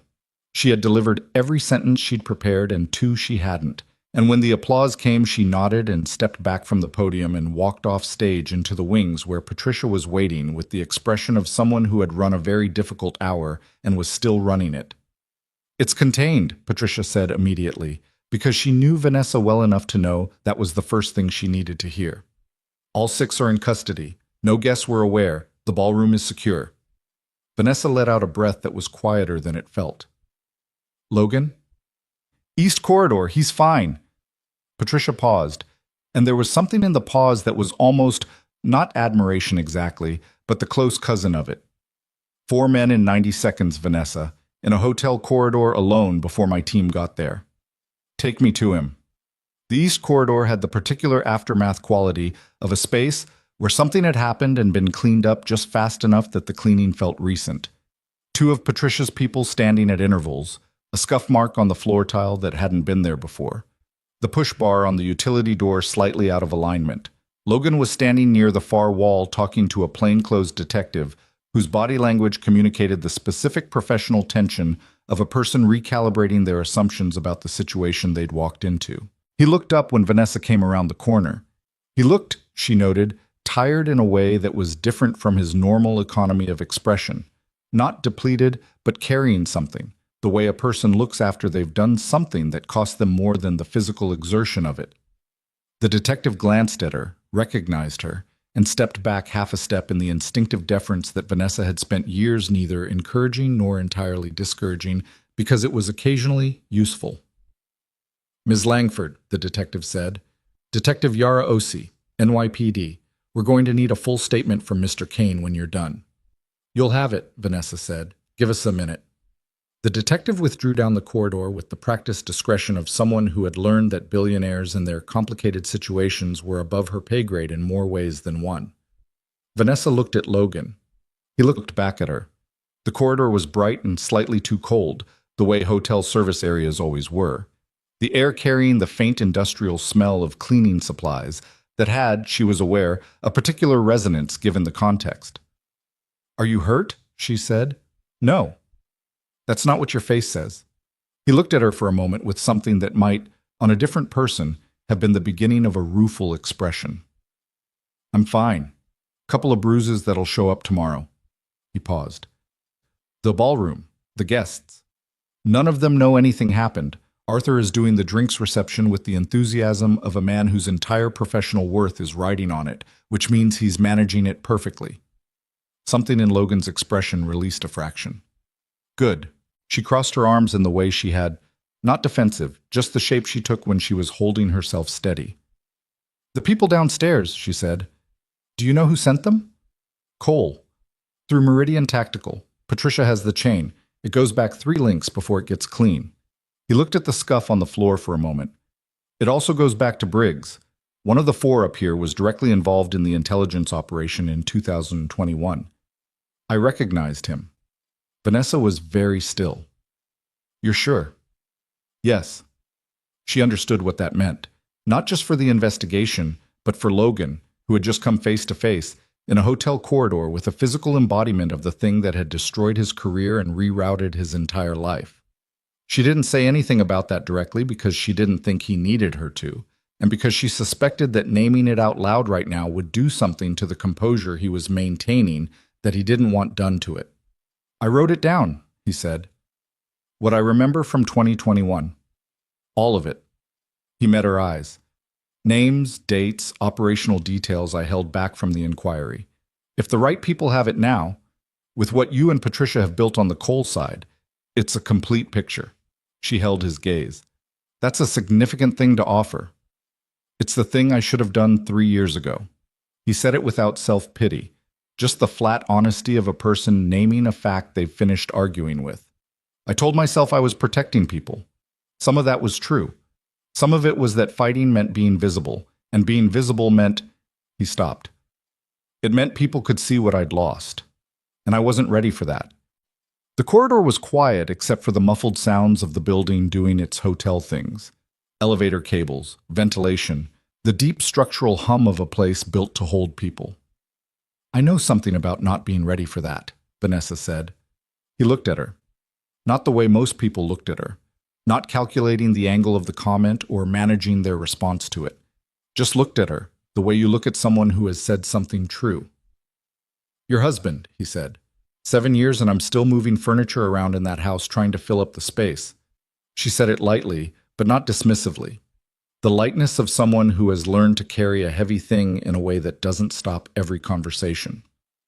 "Hailey asked me the other night whether it was okay to miss someone and want something new at the same time." "What did you tell her?" "I told her yes. That those things can live in the same place." She paused. "I'm still convincing myself I believe it." He nodded, and the nod had the quality of someone who recognized the landscape she was describing from their own interior geography. Down the corridor, Detective Osei was making a call, her voice a low professional murmur that didn't carry.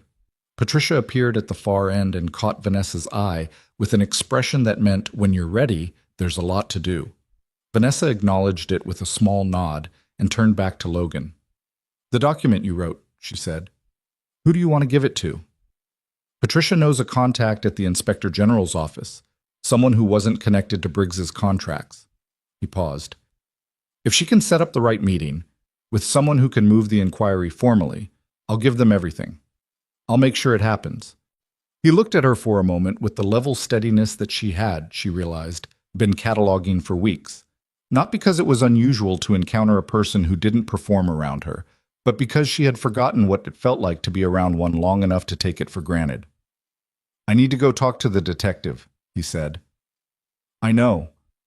He moved to pass her, and she stepped aside, and for a moment they were close enough in the narrow corridor that she could see the exact point at which his tiredness lived. Not in his posture, which was as composed as it always was, but somewhere just behind his eyes, in the particular weight of a person who has spent the better part of a decade not letting anyone close enough to see it. She did not say anything. He walked down the corridor to where Detective Osei was waiting. Vanessa stood where she was for a moment longer, looking at the scuff mark on the floor. Then she went to find Arthur Fenn and the 280 guests who were currently drinking wine and knowing nothing, which was exactly as it should be. Garrison Cole was arrested at his home in Greenwich, Connecticut at 6:15 the following morning. He came to the door in a robe with the specific expression of a man who had been up most of the night waiting for news that hadn't come, which told the detectives who arrested him, before they said a word, that he already knew what it was about. He didn't resist. He stood in the doorway of a house that had cost $4 million and looked at the badge and the warrant and said, with the resigned flatness of someone watching a long-prepared disaster arrive, "I'd like to call my attorney." "Of course," said the detective. He made the call from the back of the vehicle because they allowed him that, and his attorney answered on the second ring with the alert professionalism of a man who billed $400 an hour and was always technically on duty, and Garrison said, "It's collapsed, all of it. Come to the precinct." The attorney arrived at 8 a.m. and was briefed by 8:30 and emerged from the consultation room 45 minutes later with an expression that was very carefully not showing what the consultation had contained. Garrison Cole, it would later become clear, had been significantly more involved in the organization behind both the Harwick operation and the Wentworth attempt than his layers of corporate insulation had been designed to suggest, and the 6 people currently in NYPD custody had, by the time the sun came up, been made to understand that the insulation was not going to protect him sufficiently to be worth their silence. Harlan Briggs was served with a federal subpoena the same morning at the offices of Briggs Consulting Group on K Street in Washington by 2 agents from the Inspector General's office who had been building a parallel case file for 11 months and had been waiting, with the specific patience of people who work in institutions that move slowly, for exactly the kind of additional corroborating documentation that Logan Kane's written account provided. Patricia Roach set up the meeting with the IG contact in a conference room at a law firm in Midtown, neutral ground again, and Logan sat across from a woman named Agent Calloway, small, sharp-eyed, with the manner of someone who had heard a great many stories and developed finely calibrated equipment for distinguishing the ones that were true, and talked for 3.5 hours. He did not hedge. He did not minimize. He told it in the same sequence he'd written it down, with the same dense specificity, and when Calloway asked follow-up questions, he answered them without the particular executive reflex of consulting how the answer would land before giving it. Toward the end, she looked up from her notes and said, "Why didn't you bring this forward 3 years ago?" He considered the question. "I told myself it was about protecting operational security." "And now?" "Now I think that was mostly true and partly a way of not having to fight when I was too tired to fight correctly." He paused. "I have a son. After 2021, I was running on about 30%. I didn't trust myself to fight this the right way, and I was afraid that fighting it wrong would make things worse for people I'd put in the field." He met her eyes. "I still don't know if I made the right call, but I can tell you what happened, and I can let you decide what to do with it." Calloway looked at him for a moment. Then she wrote something in her notes and said, "We'll be in touch within the week." Logan walked out of the law firm onto 45th Street at 1:30 in the afternoon, the November air clean and brutally cold, and stood on the sidewalk for a moment with his hands in his jacket pockets. Above him, the city went about its business. Windows and scaffolding and the particular visual noise of Midtown on a weekday that had always felt to him like the built equivalent of people talking all at once. He called Dana. "How's Marcus?" Currently defeating my 14-year-old at a video game, Dana said, and being very gracious about it, which is somehow worse. How are you? I think it's moving, he said. The thing I've been... He stopped. It's moving. A pause from her end that was warm and careful. Logan, that's... She stopped too. They were alike that way, both of them, their mother's children, raised in a house where the biggest things were said in the smallest words. Good, she said finally. That's good. Tell Marcus I'll call him tonight. He knows.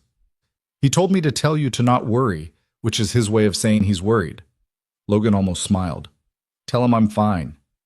Tell him yourself tonight. She hung up, which was also their mother's style. He put the phone in his pocket and started walking toward the subway, and for the first time in a long time, the walking felt like something other than retreat. The gathering at Vanessa's house 3 weeks later was not what anyone had originally designed it to be.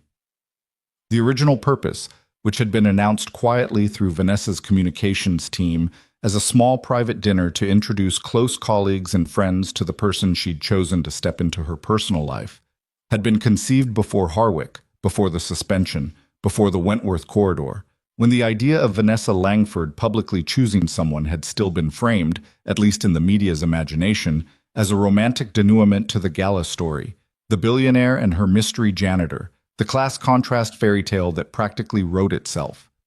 The reality, as realities tend to be, was more complicated and less tidy, and somehow, because of that, more worth having. Vanessa's home in Riverdale was a house rather than a building, which was how she thought of it to distinguish it from the glass and steel of her professional life. It had a garden that was dormant in December, a kitchen that her late husband Daniel had designed with an architect friend, and that still had a dent in the plaster near the pantry door from the time he'd walked into it carrying too many boxes from a hardware store and hadn't fixed it before he died, and which Vanessa had painted around every time the kitchen was repainted because she couldn't explain to herself why she hadn't just repaired it.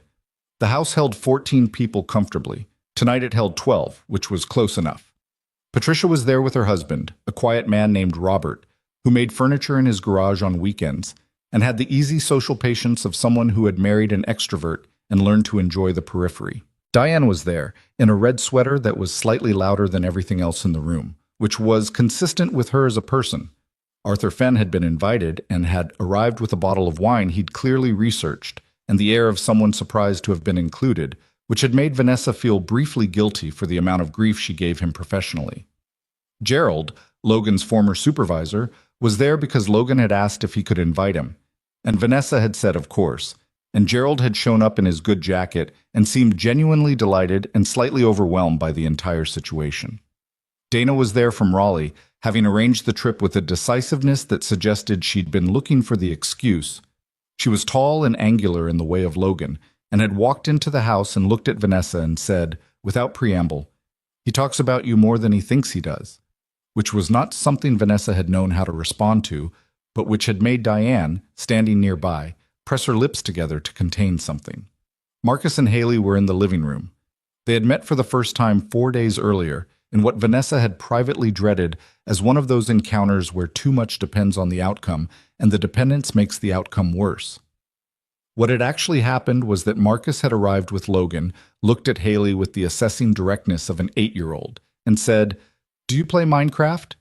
And Hailey had said, "I'm more of a creative mode person," and Marcus had said, "That's fine, creative mode is valid," with the grave tolerance of a child making a significant ideological concession, and they had gone to Hailey's room and been largely self-sufficient for the subsequent 2 hours. Children, Vanessa had reflected afterward, were frequently better at this than adults.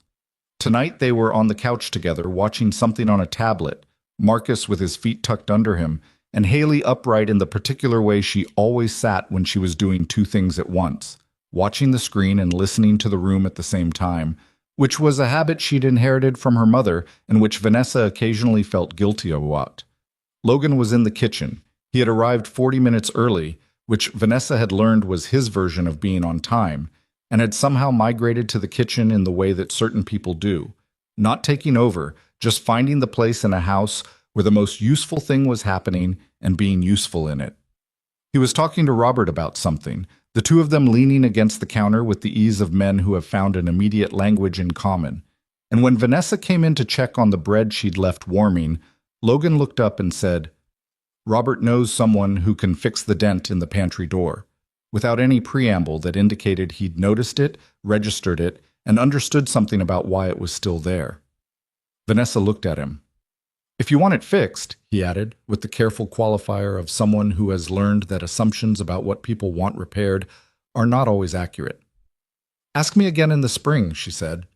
He nodded, the way he nodded at things that required no argument, and turned back to Robert. She stood there for a second longer than she needed to, holding the bread pan, looking at the kitchen that her husband had designed with his architect friend and that she had lived in for 7 years, with the dent in the wall and the particular sound of the refrigerator and the window that looked out into the dormant garden, and thought about the way that spaces hold the people who've been in them, and the way that new people in a space change, not what it holds, but what you can see of what it holds. She put the bread on the counter and went back to her guests. The dinner itself was loud in the specific way that good dinners are loud. Multiple conversations happening simultaneously, the occasional burst of laughter from one end of the table that made the other end turn to ask what they'd missed, the territorial negotiations over the last of the roasted vegetables that were conducted with the elaborate politeness of people who had eaten enough together to feel comfortable being impolite about food. Dana told a story about Logan at 17 that he had clearly not anticipated, and that produced the specific expression of a person who has decided that protesting will only extend the story.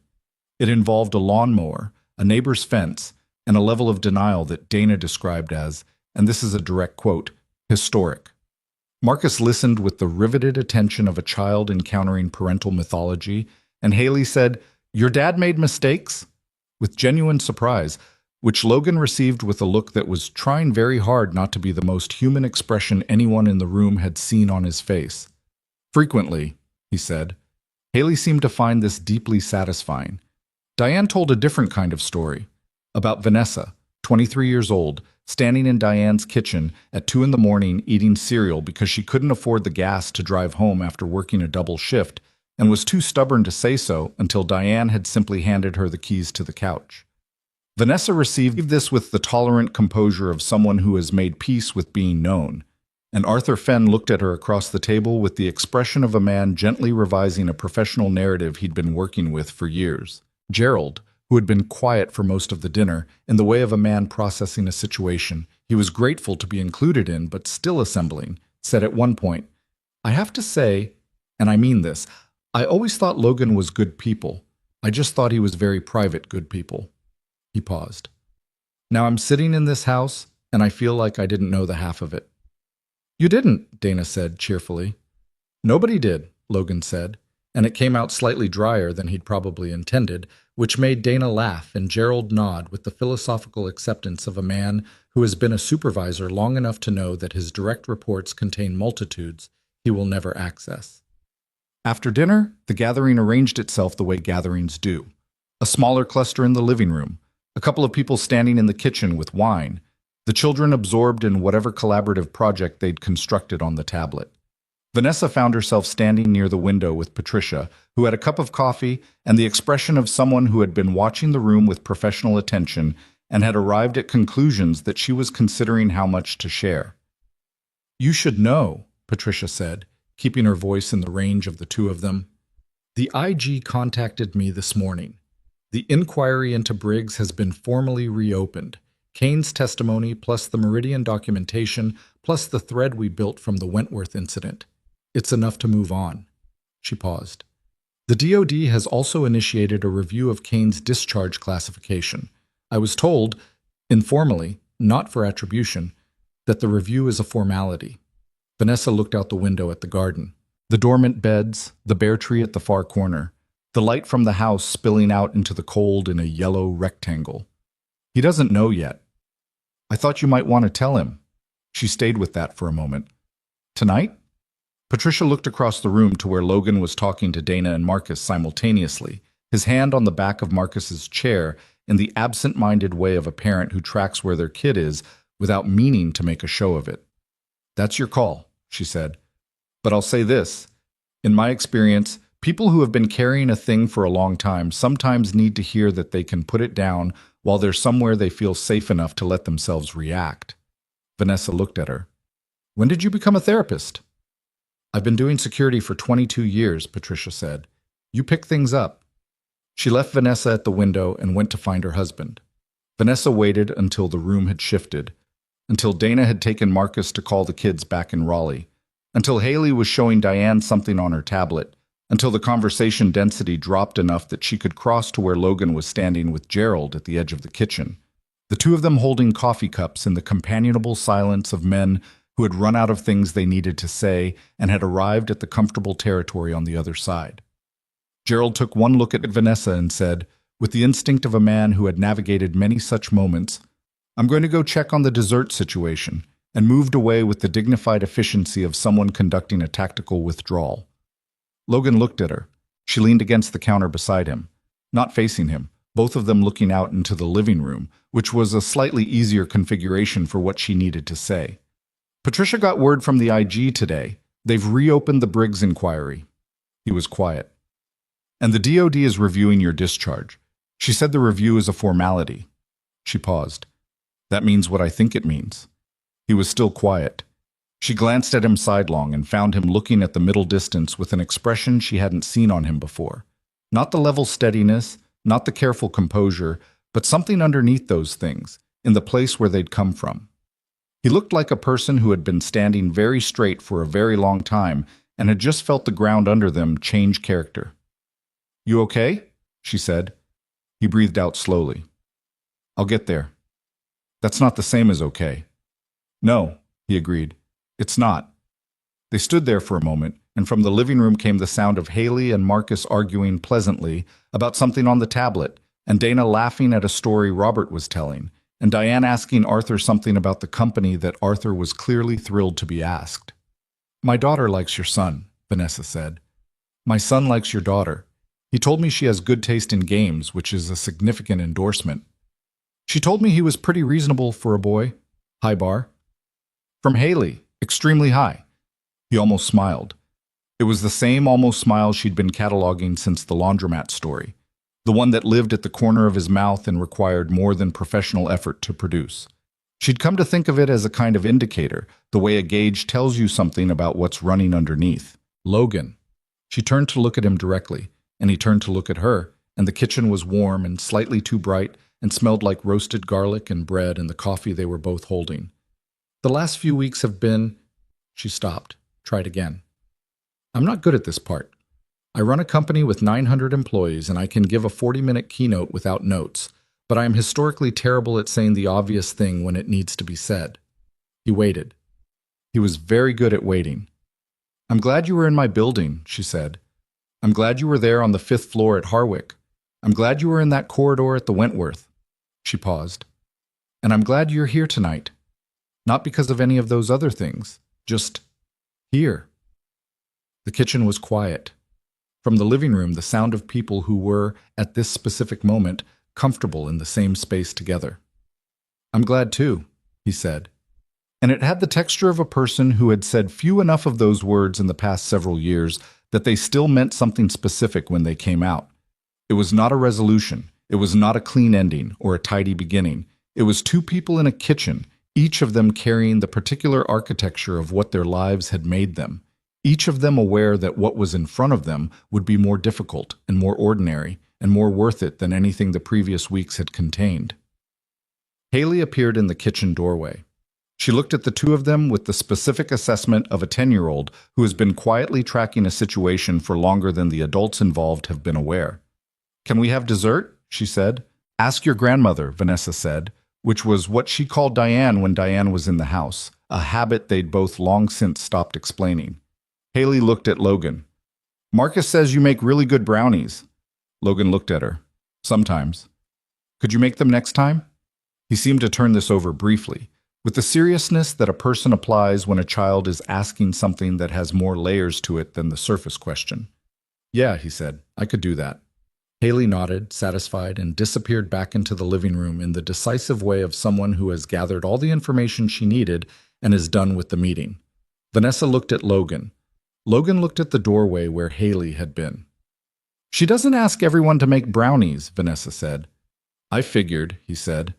Outside, the garden was dark and cold and December dormant, the bare tree doing what bare trees do in winter, holding its shape, waiting, doing the unseen work of being something that would, when the season changed, be ready.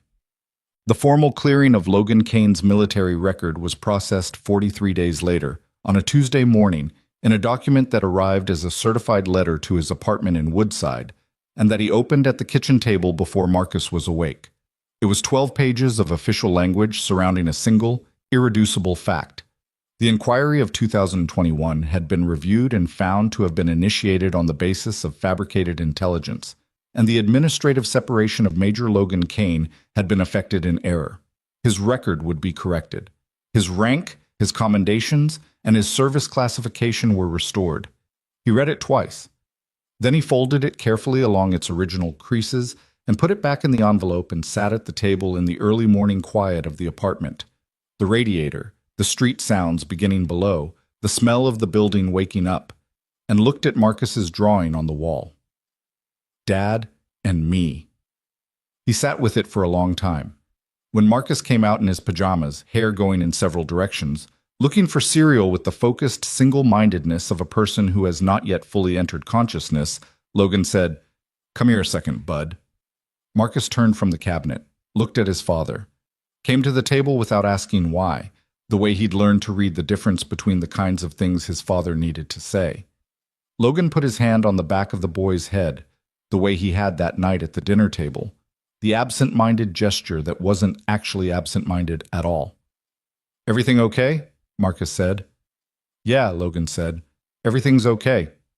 Marcus studied him with the particular forensic attention of a child who has learned to take his father's okay as a starting point rather than a conclusion. Then he seemed to accept it, or to decide that what he saw in his father's face that morning was something he recognized as true, and he went to get his cereal, and Logan sat at the table with the envelope in his hands and the sounds of an ordinary morning filling the apartment.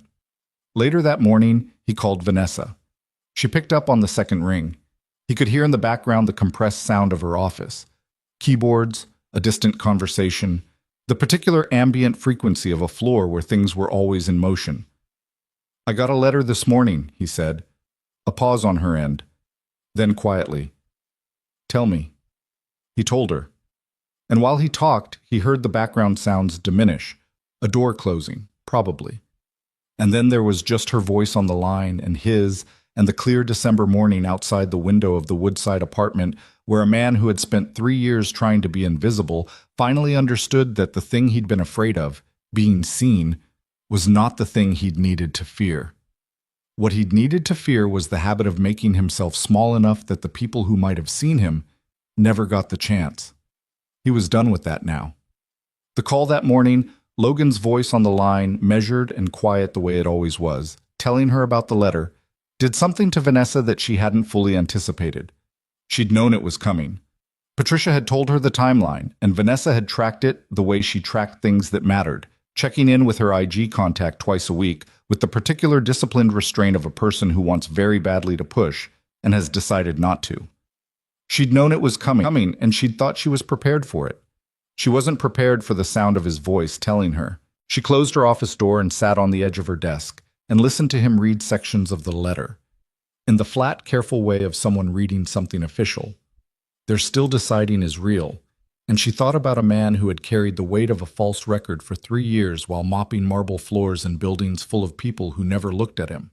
And she had to breathe through something in her chest that didn't have a clean name, but that she recognized as the specific ache of arriving at a good thing too late to have spared someone the cost of getting there. "Logan," she said when he'd finished. "Yeah. How do you feel?" A pause. The kind he took when he was being honest rather than functional. "Like I've been holding my breath for 3 years and I'm not sure I know how to breathe out yet." She didn't try to fix that with words because it didn't need fixing. "Take the day," she said. "Whatever you need. I've got Marcus." "I know. Take the day anyway." He did.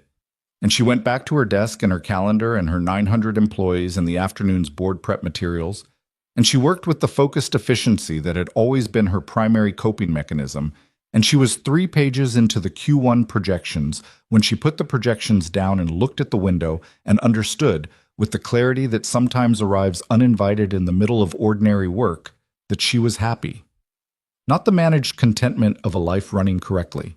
Actually happy, in the inconvenient, slightly frightening way that involves other people and therefore involves risk and cannot be optimized or insured against or controlled through any mechanism available to someone who runs a billion-dollar company. She'd forgotten what that felt like. She let herself feel it for approximately 4 minutes. Then she picked up the projections. Harlan Briggs was indicted on 7 counts in late January in a federal courthouse in Washington where the hallways smelled like old carpet and institutional coffee and the weight of a great many decisions that had been made there over many years. The indictment covered fraud, obstruction, falsification of federal contract records, and conspiracy to commit the same, charges that had been building since the IG's formal reopening of the inquiry,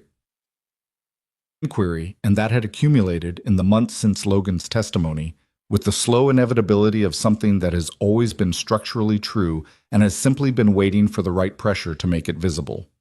Garrison Cole was charged separately in New York on counts related to the Harwick and Wentworth operations, the corporate espionage against Langford Global, and a series of financial crimes that Patricia's forensic accounting contacts had been unwinding since November. His attorney released a statement describing his client as the victim of a business conspiracy, which was the kind of statement that convinces no one and exists primarily to give the person who issued it somewhere to put their energy. Logan was not present at either proceeding. He had given his testimony, signed his documents, answered the follow-up questions from Calloway's office with the same unflinching specificity he'd brought to the original meeting, and then he had gone back to Queens and picked up Marcus from school and made dinner and helped with homework and done all the ordinary things that the previous 3 years had been practiced for, except now they felt different, not lighter exactly, but less burdened with the specific weight of a thing left unfinished. Patricia sent him a text the morning of the Briggs indictment that said, "It's done." 2 words, which was the right number. He texted back, "Thank you." Also 2 words. He showed Marcus the news report that evening, a carefully edited version, the parts that explained what had happened without requiring explanation of everything that had come before it. Marcus listened with the focused attention he brought to things he understood were important, and then said, "So the bad guy is in trouble now?" "The bad guy is in a lot of trouble now. Because you told the truth about what he did. Because a lot of people did. I was one of them." Marcus seemed to think about this with the particular thoroughness of a kid who is building a picture rather than just receiving information. "Dad, were you scared when you told the truth?" It was the same question he'd asked after Harwick, in slightly different form. Logan had learned, over the months since, that Marcus asked about fear not because he was worried, but because he was trying to understand the relationship between being scared and doing something anyway, which was a thing he was working out for himself at 8 years old in the specific context of a boy who had a father who never seemed afraid and was slowly realizing that this could not be completely true. "Yes," Logan said. "A different kind of scared than the building, but yes." "What were you scared of?" "That it wouldn't matter, that I'd put everything out there and it wouldn't change anything, and I'd have given up the quiet for nothing." He paused. "That kind of scared is harder than the other kind, I think. Because there's nothing to do with it except wait." Marcus absorbed this. He had his mother's eyes, dark and direct and taking things in, and his father's habit of going quiet around information that mattered. "But it did matter," he said. "It did. So it was worth being scared."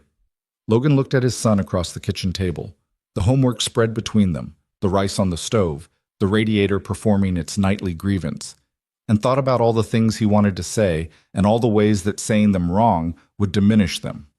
"Yeah," he said, "it was worth it." Marcus nodded with the satisfied gravity of someone who has confirmed a hypothesis.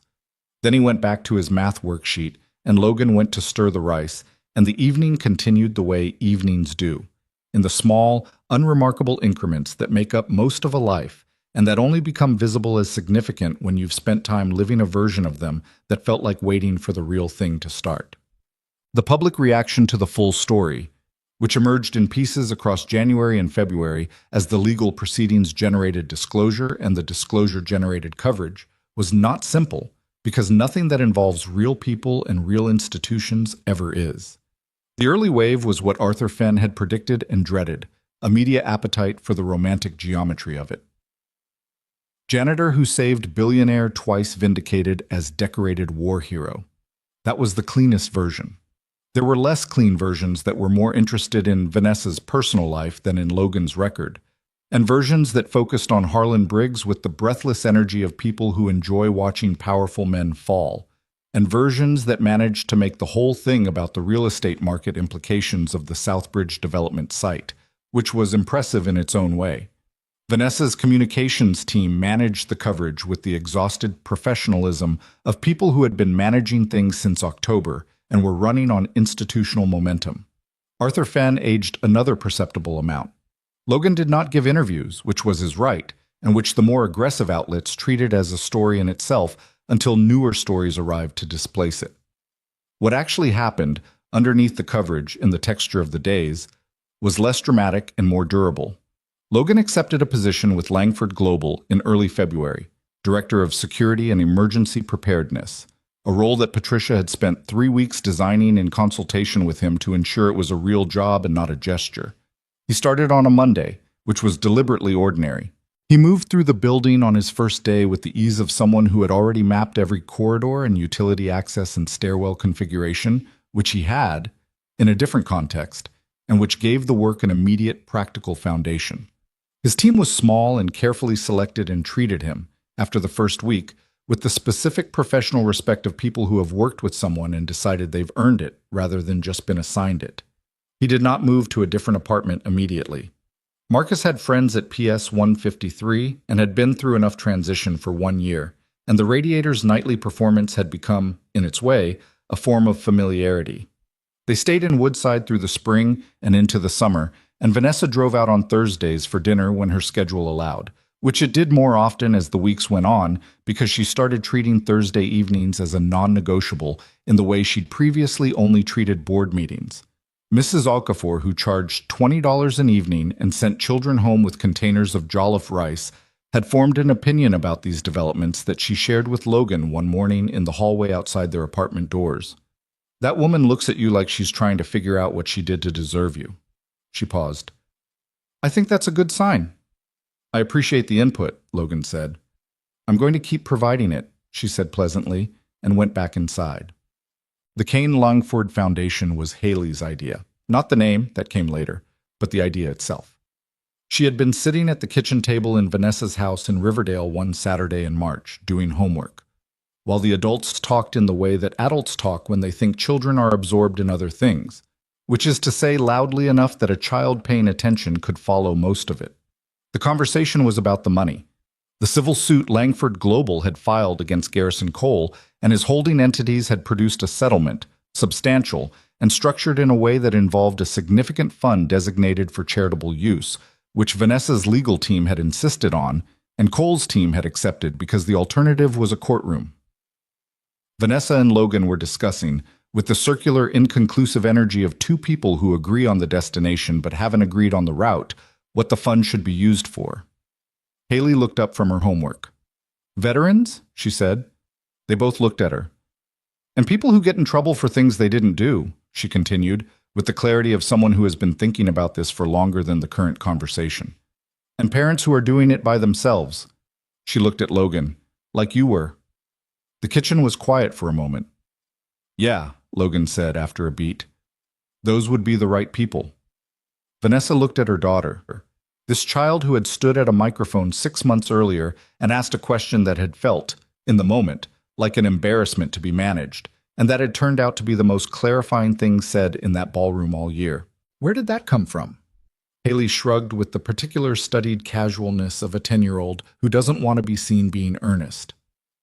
"You and Logan both had hard things happen that weren't fair. You fixed yours because you had money and people who could help. Some people don't have that." She went back to her homework. "So maybe the foundation helps them have that." Vanessa looked at Logan. Logan looked at Vanessa. There was nothing to say to that improved on it. The foundation was formally established in April, structured around 3 pillars that Hailey had identified at the kitchen table.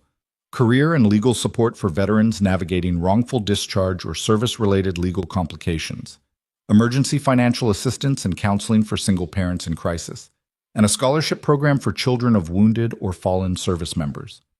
The name was a compromise between Logan's preference for something that didn't have his name in it and Vanessa's position that it should, because the story of how it came to exist was part of its purpose.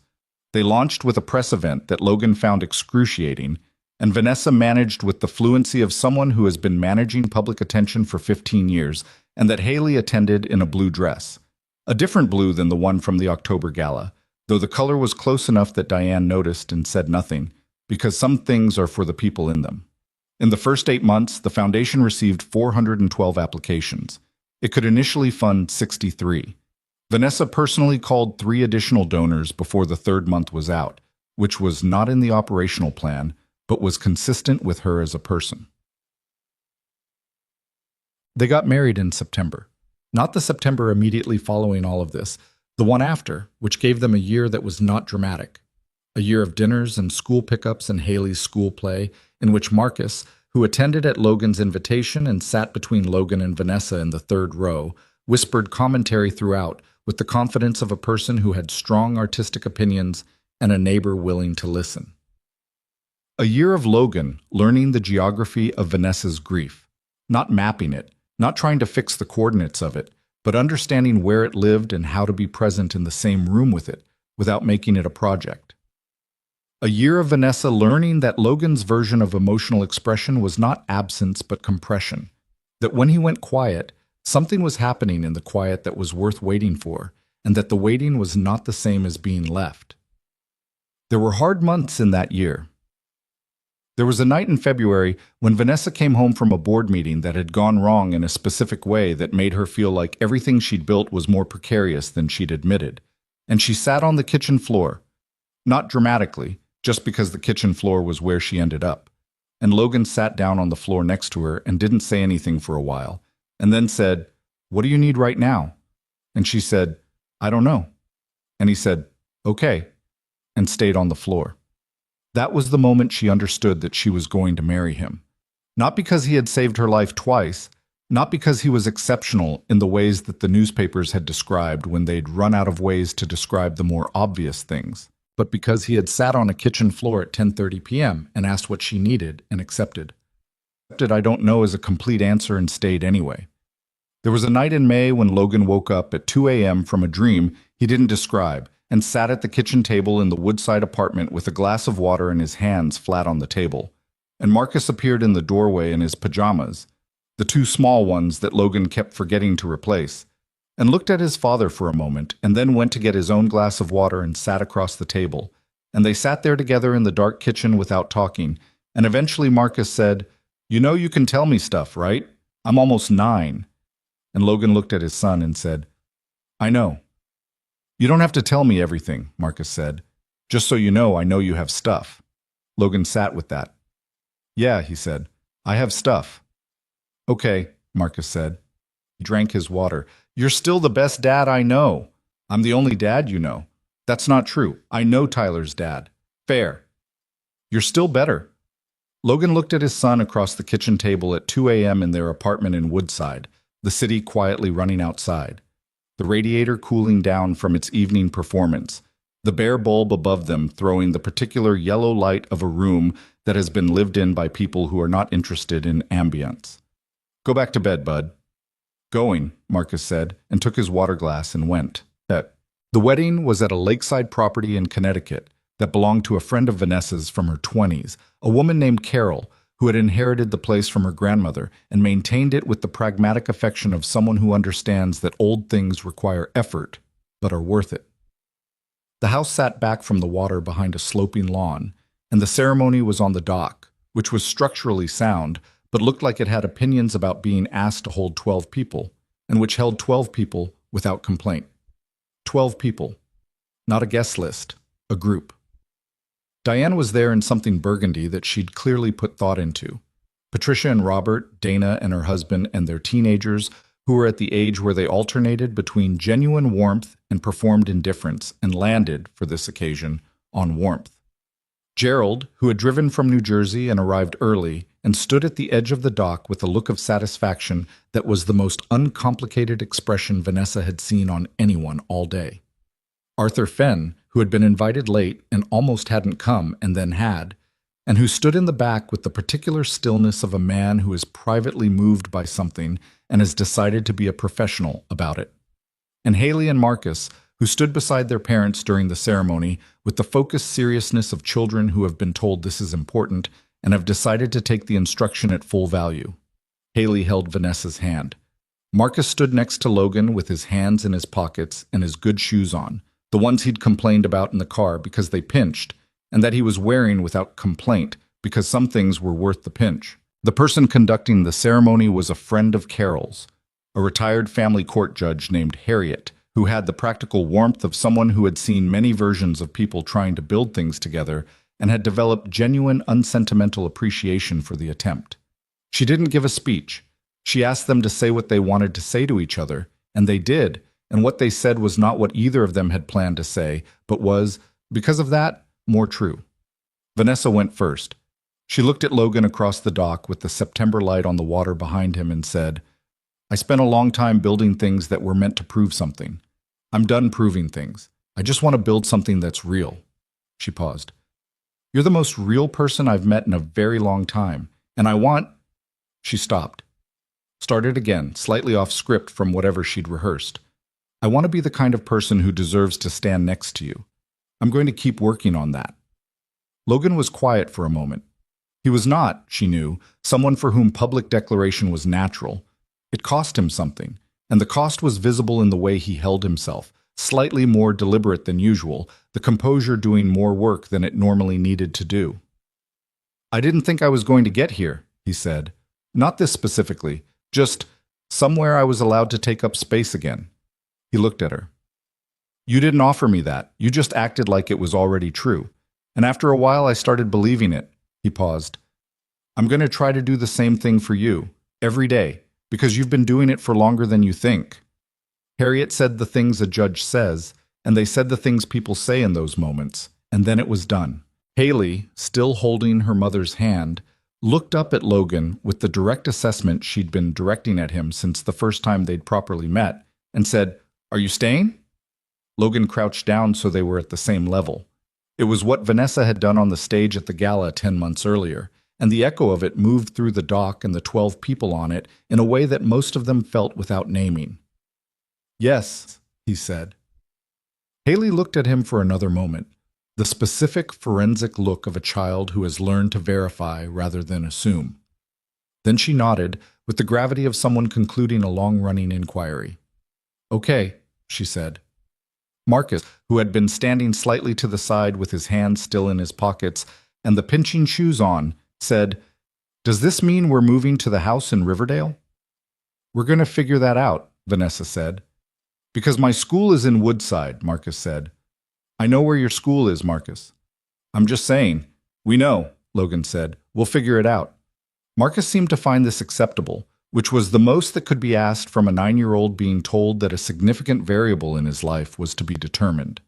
He went to get a piece of the cake that Carol had set out on a folding table near the dock's edge, and Hailey followed him, and the adults did what adults do when the formal part is over and the real part begins. They arranged themselves in the late September afternoon and talked and ate and watched the lake do its lake things. And the light came off the water in the specific way it does in Connecticut, in fall, golden and slightly melancholy and very beautiful, and nobody tried to make it into more than what it was. There is a particular lie that stories about exceptional people tend to tell, and it goes something like this, that what made them exceptional was the dramatic thing, the rescue, the sacrifice, the moment where they did what others couldn't or wouldn't.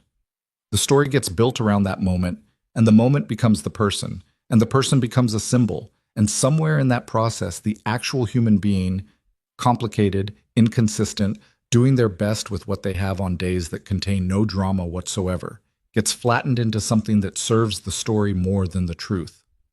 Logan Kane was not a symbol.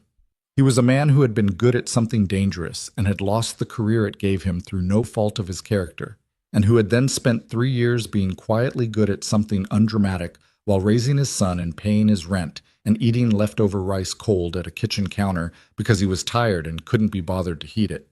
He was a man who had walked into two dangerous situations in the same month because there were people in them who needed help, and he was standing there and knew how, and who had gone back to work afterward because the work still needed doing. He was a man who sat on kitchen floors and waited out 2 a.m. bad dreams at tables with an 8-year-old who wore pinching shoes to a wedding without complaint. These things are not less than the dramatic thing. They are, in every way that accumulates into a life, more. Vanessa was not a symbol either. She was a woman who had built something remarkable out of genuine determination and had also used that same determination, for years, to avoid feeling the full weight of what she'd lost. She had drawn lines everywhere she could see and called it discipline and been half right about that. She was a woman who sat on kitchen floors at 10:30 p.m. and didn't always know what she needed and had finally found someone willing to stay while she figured it out. She was a mother who had stood in a ballroom and let her daughter's question unmake a carefully constructed public image, and who had been better for it, and who still sometimes needed 4 minutes alone with a window view before she could remember that happiness was allowed. Hailey, who had asked the question that started all of it, was 11 now, and had not lost the directness that had put her at a microphone in October.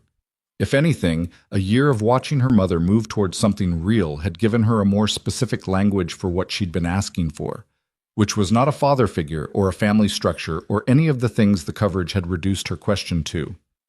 What she'd been asking for was simpler and harder than any of that.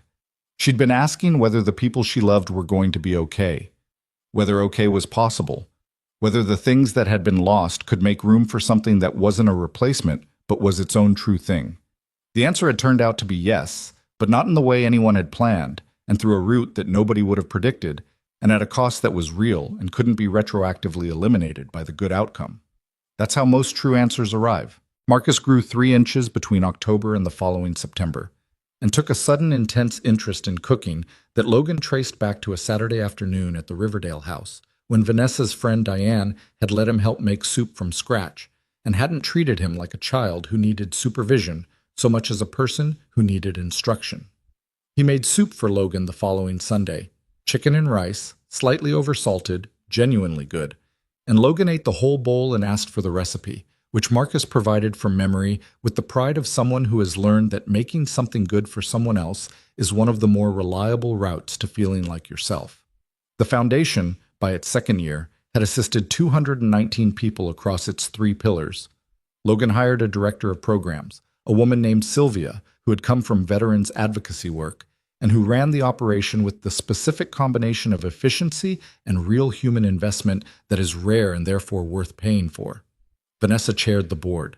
They were in the foundation office together approximately twice a month, and the staff, who were not unobservant, had formed opinions about the dynamic between the chair and the director of security and emergency preparedness.